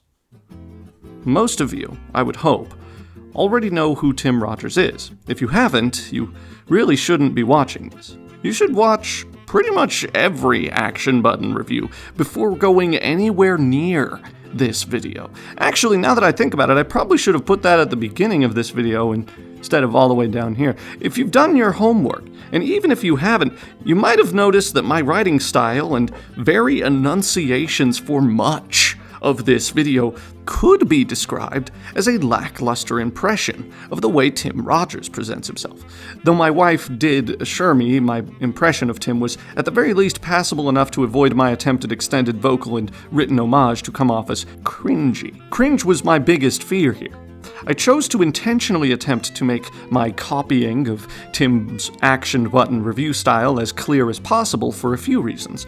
And after giving you, my audience, at least enough time to try figuring out why for yourselves, I've chosen to explain those to you right here. In a way, this is my own sort of self-defense claim in the court of stylistic plagiarism.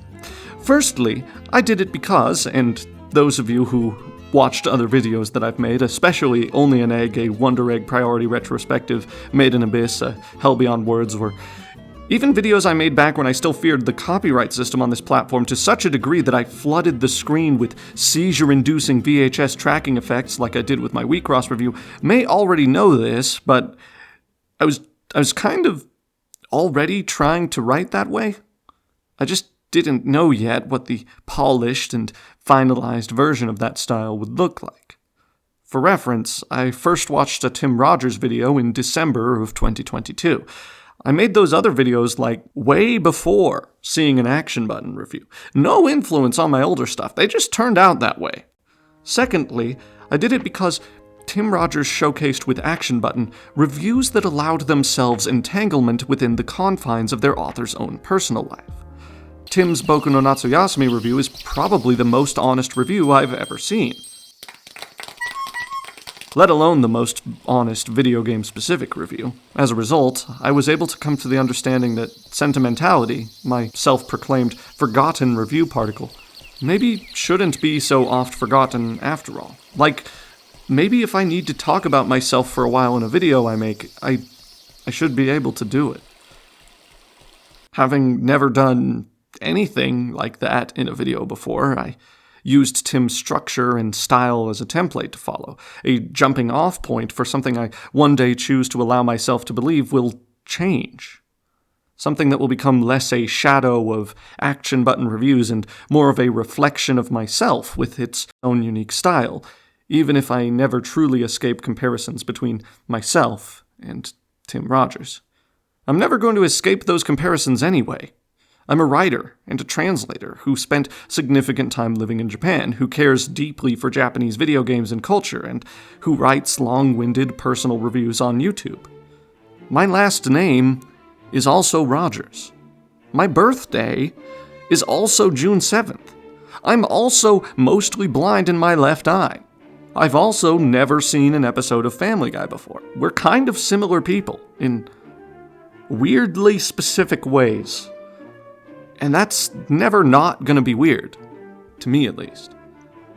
May as well call attention to it, right? Like, why not? For goodness sakes, I've played Boku no Natsuyasumi. I've played Boku no Natsuyasumi 2. I've played Tokimeki Memorial.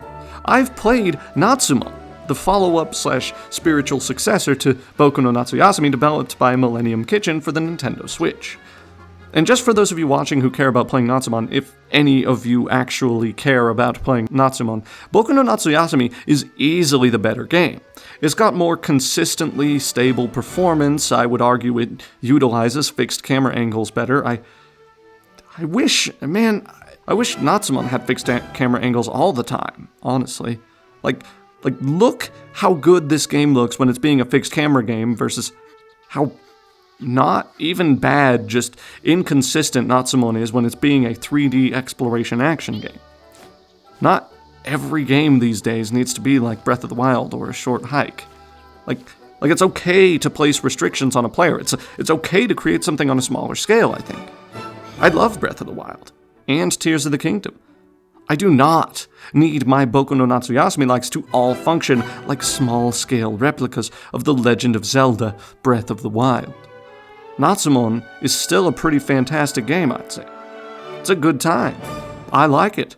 I like it a lot. It's very special to me, and I will be playing it again. That's just all there is to it. Thirdly, I did it because I was curious. I followed, to the best of my ability, the Action Button method of reviewing something as described by Tim Rogers himself in his Action Button reviews, but applied those methods to anime instead because I wanted to see what such a process would result in. Apparently, it leads to 47 pages and what I consider to be the best review I've ever written. Make no mistake, I did write this. I wrote it myself. I started writing it in October of 2023. This is my review. I've been working on it for a long time. Stylistic plagiarism is something I've said as a joke, but I like to consider this at the very least an honest way of citing my own creative inspirations and sources.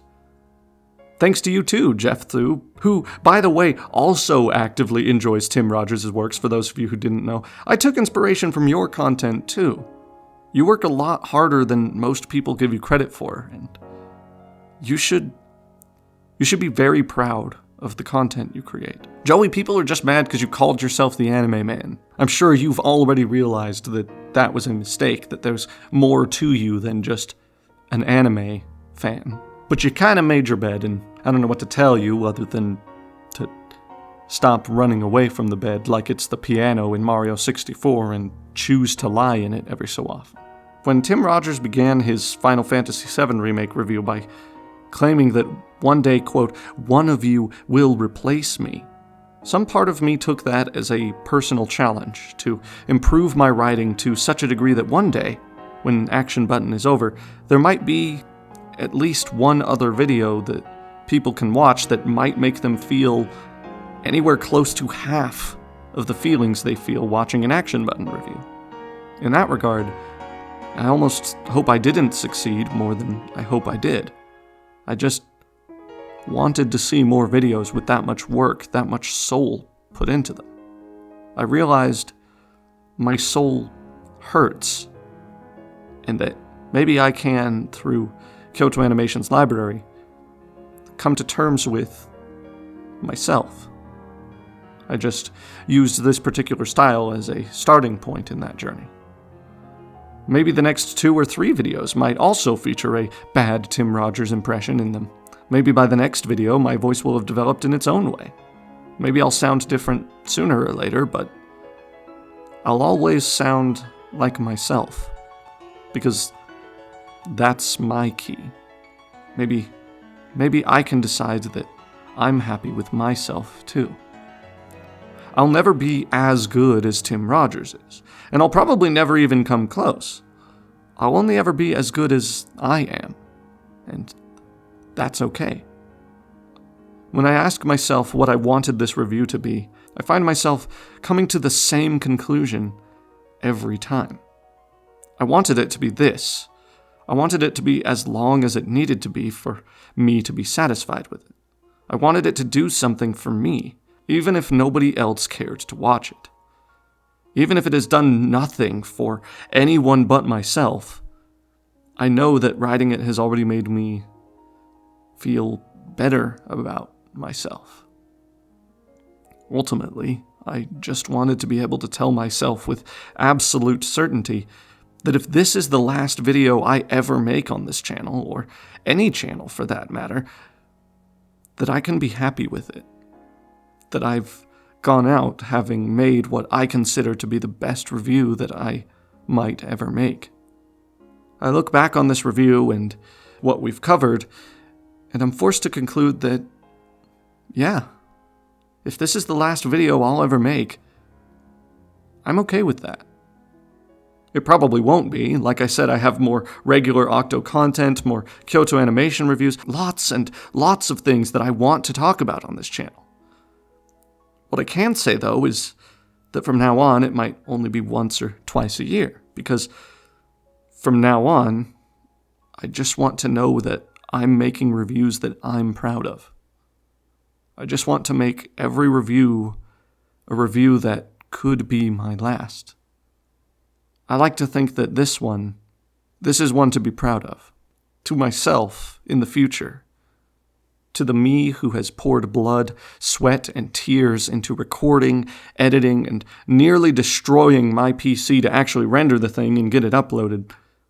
I hope you can look at me, yourself, in the past. The you from before you changed even more than you had when you made this, and I hope you can smile. I hope you're proud of me. Me. I hope you can look at who you are now and then glance back at me, the you from the past who finished this review, and you can say of this review, now that's nichijou.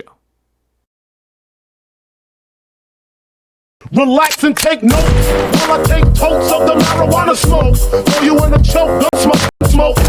Biggie smoke for mayor, the rap slayer, the layer. Motherfucker, say your prayers. Hail Mary, full of grace. Smack the bitch in the face, take the Gucci bag and a North Face off her back. Jab her if she act funny with the money. Oh, you got me mistaken, honey.